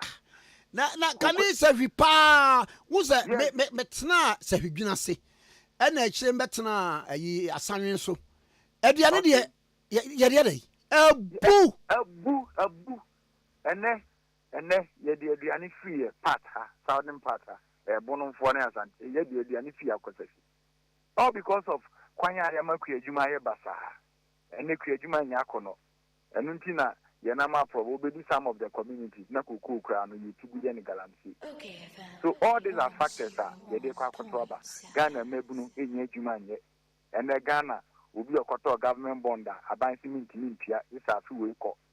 Ubi a webi na juma aban competence onti manage dollar ntine business is the green egu. And the more predictions no more we have no problem with that. But we believe strongly say the reasonable minds, Kwame, reasonable is underlined. Nipana would be our share for channel. Nyan people for put no more creative banner. One was a year info analytics. Or no, dear, or the pool up and people for a chair put near Barcelona. So one was out there. But different one, but yeah, I know they're positive for them. Yeah. We believe in all those things, but Yanka said any idea. San or more can you be so near you Jumaden. By a Jumaden, you need at the end of the day, you bring a positive news. Now, I mean, no, because is here. Would the share on my muha? The omode illegal mining activities, I and South in you. This weekend, your course, Central Region, Western American, almost an almost circulated video, be there, Professor Genano, Pocard, my man, and oh, yeah. Oh, who's not prof? A Casafa mine, artisanal mine, and almost circulating the video room where. Who be beside and I'm Adrian Coso. Madrian Coso. Let me give you a medium to play because this is the platform. You call Amenfi Central. And a prof, a country, Nipa ne Wigana to say. Galamsey Sassy, and then or no see so and any see you, and won't see a Galamsey or Cana. But I never did a Galamsey in a day corner, a yahu. Neni na ye Juma, Ibini ho, and a Nakofa wing na day. Abba. Na empono, se Galamsey no more than a young see one and now more day qua, and Kagana for a near day. Emma Sosa. Into your NDC, your next administration, your veteran Medunata is your responsible mining. Kwame Nkrumah. Said the Abia, even no more Muslim Remo, so Modian or the Galamsey in Puno, or Monfanku use won't say. And I union for moons or Makati video, in a way, say, for class supported Galamsey activity. NDC for Ghana fooling how we are, or winning your position about a national interest. Because this government in particular, agent of Galamsey in this country, because Abaya also Galamsey from Tokwa. Now party appointee here Galamsey. Now more multimaka a party in Sika. Then Kwame Nkrumah ho papa. Unim Dr. UFE. I am a young community here several platforms. I know based on that, meaning what that kind of relationship. Then Michelle Dr. UFE, a medical doctor. igina platform so ka se guarantee no entra high guarantee into person che se be bi omu ye guarantee na sinsin sanso no be ka omo Kwame one video no my video no me bu ofunti I don't get it. A medical doctor un implications are this adi we dey by ne it mean him akwada aboso menkono ye be wo no na ne nan ne nsa ba ko asai akwada onye bone da ohu wiase da obi bone a odi nti ehun a wo sam bone aka akwada no and you are on a platform adi and control form ka civil societies organizations ka na nanu mo bi eka say about 20 years stop guarantee men stop no chana na utimi nya kukudro san ka say NDC for na akokran ko for di o mabeku ensuo so no mo say ensuo is that how I was say kasa amanyo semunti Kwame sabi imprebiasa NDC for you betimi akoma bi so say momra mommese monkotena river praso monko de ensuo monko say no Kwame sabi badwe makasa sabi makasa anumra for madam until I made to 7 until I thought that no more can Nubia. You could see say a problem. Don't forget, okay, I said that was in 2019. Now I'm a poor education minister. Now I'm Kwadano school placement in a year Basana period in Kuku, Kwame Nkrumah Park and so on. Okay.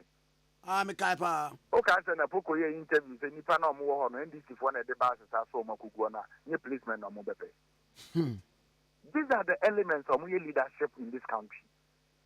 The core problem of the masses and your problem. So if you are telling us to say Ghana fools so you say now in so no better and say because of political power we need here. Are you being I don't get it. Why? So yeah, they are catch Ghana for your position on illegal mining is clear. We don't support it. You see a bar, you better me said you are responsible mining. Kwame Makani will feed you so that now we are a unit here again. I mean, you are suffering. Osofu Kwame Amu. Sofu Kwame Amu. Amoko Lanche community man. Make sure Kwame will okay. Kwame. Galamsey, updated version of Malanchino community mining. Or here we can elements in the concession. I'm more money in Galamsey. Or more top hierarchy in the party. And Omako Lanchino. Until now, by 6 months' time, the young Sweeney and Sassabay and that one they know. Kwame Lanche community man in Nagalamti Kosidu, but say na netie. Kwame say na netie. Oh, Debbie. And then the top hierarchy, Omuna ye Galamse campaign, and the president himself, Onim Galamse yes, one aben. Intinanwa, DJ for Moyama was a mampeni, Equatanase. Na DJ President Yanku Kudru, a car democracy here before demonstration on Galamsia, Yakichomo, when it here Mampeni Kupado Dibuno. Me who be as will be able to be any open video now and send them out. I send the mommy. But I send the doctor one. Oh, me, where you doctor? Come on. Say, at the end, I come from Western people. Say, on my never dear granny, but then there was a partisan interest, a superior than the national interest. At the end of the day, citizens here, a party, any party, and I'm a boy. It is saying that yes, to come back, now there's projections about 10 years. Yanchi ye better through. And then me know say baby I'm a two great for the past 2 months they be a two through. You call central region tour. Some of the areas in so mampa, but then kind of plan near the arena didn't fit you. Nini na say. It's yet that my ni person any kind of your new kakra because you were former politician, you any former Ghanaian. And I'm a boy. Kwame Yatikruma, what is it as my way a former Ghanaian? What is that? Baby. Want to oh wait. No, your NDC news say they cry with die or so with NDC on your politics, on your politician. Want to do that? And we are Brian when you coming. Yes, yes, coming. So what I want you to know is Ghana is the only country we have. Whether you're a politician, whether you're a medical doctor, whether you're a journalist, whether you're a driver, whether you're a nurse, Ghana is the only country. So you can't be a former Ghanaian. But obetinya nurse Jumako pension, obetinya century Jumako pension. But would you get pensioner as a citizen of Ghana? It is a bebo man no buying. Nasa de beya wa home dibrimuno, obe enjoy the fruit of your labor. It is better you do it now. And here you go so a boy and you graceful program now. ye transfer ko western of Kwame. Medasa no pay. Money amenye adwuma. Yeah, that's said I say. Owura eni di enkomo wie ye Owura Eric Ajay, or Deputy Communications Director. Emma Professor J Nana Opoku Ajman. Oye running mate Edema His Excellency John Dramani Mahama. Emma Endisi Amanukuno.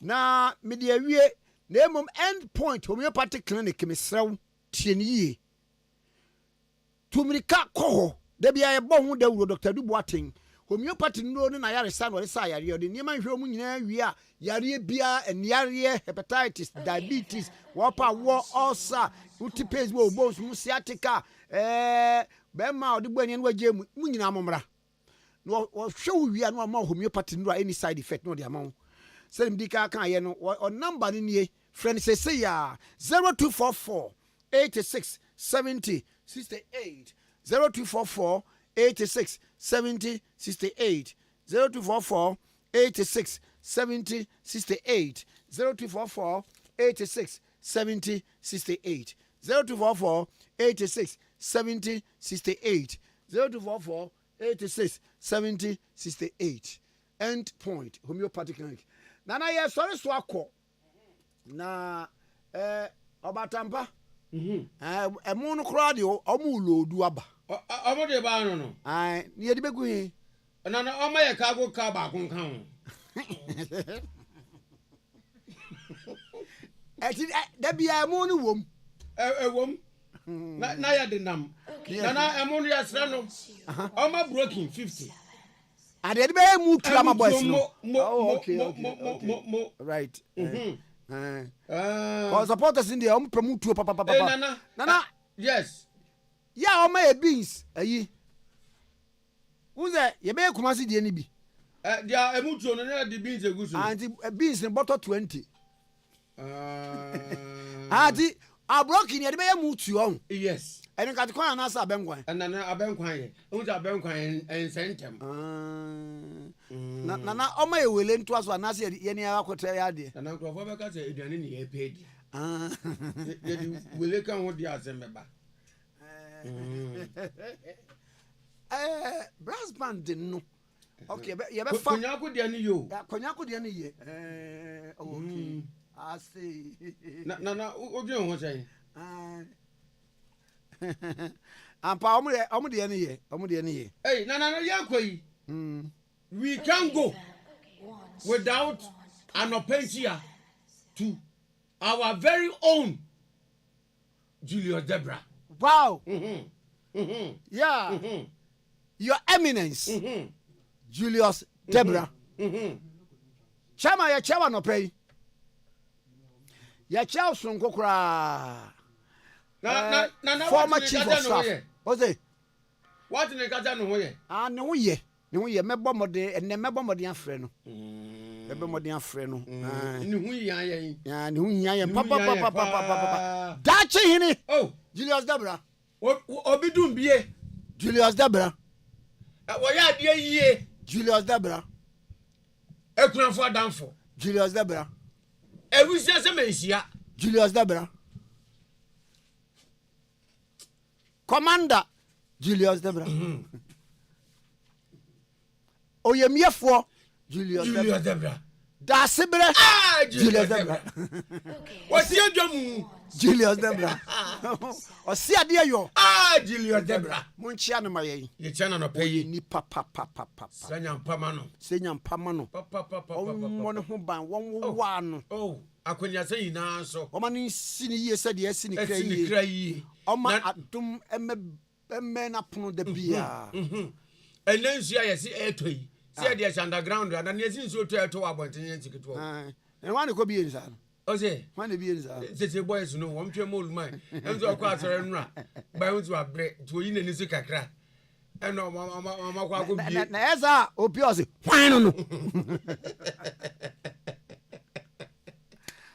Everybody, Yankopon, your chair no pay. Yeah, that's right. And the young boys, Netty. And the young boys, Netty. Oh, no, dear. Men nana, or Bompire, Nebia, or no, buy the nan and come for the send Nimpanasi, or young choir, no, dear seal. To both or Bompire, Pio Nebia of Hey! o ka asem ni ka o be yi nkwa ni na mawe nipa wo bon pa no kan ko na me bon pa ye o se si ntia se e wadu hu mi na ni ye nye wadu aduma miskanam to credo ntu na mu ata Nana mami ya birthday yo nana we dia very happy birthday no hey ye che honorable Afenyo Markin Alexander Kwame na Afenyo Markin majority leader a leader of government business in parliament. Yeah. Ano menyini boche for tafel. Dama. Enyo. Hey, ano nyonko brebo. Pa. Wow. Nani. Ankwam na shower no pay. Inyo no asmare nen. Na me nyonko bi. Kwesi abaya. Na kwesi abaya ne maame ton na odini maame di ato no ho so ana kwa abaya de na maame ton dokunu wo asalam down na ne maame nka aba pani ya oze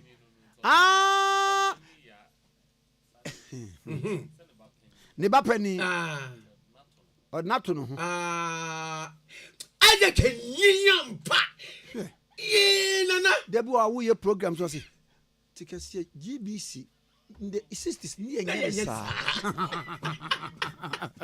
nana yenko yo nana we de kwesi abaya nane maame eton kran dokono ewo asalam down maame na no oton kran dokono wa asalam down nana we film nane kran dokono de no na minim se bia wo kire wo bia nsa no wo film wa emuso nana mre what the Dokuno experience in a Quasamado.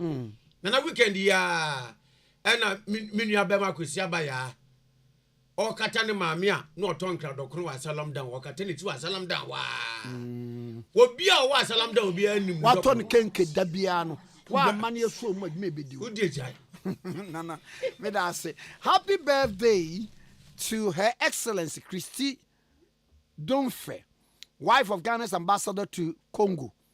If things gets better with age, then you are just perfect. Happy birthday to Vera Nana Abena Jesiwa over Virginia, USA. You are one of God's greatest creations. Your out of this world beauty is admired, but most importantly, your kindness that still rings through. Happy birthday to Valerie Nyamiche of New Hope School. If you mame Obia and Auntie Cynthia. Happy birthday to Obapa Precious Abwaji, popularly known as Pretty CEO. Our 16 beverages, Tabora. If you cake, because you crying ho, and our day, Emma. May sorry, I'm a mini penny, and so our bishop na waka. What the best entertainment and so Abba. Entertainment so Abba. Everybody, I was saying, Kwame Nkrumah Tikese, Money Show President of the Land, me produce, Kwame Nkrumah show me.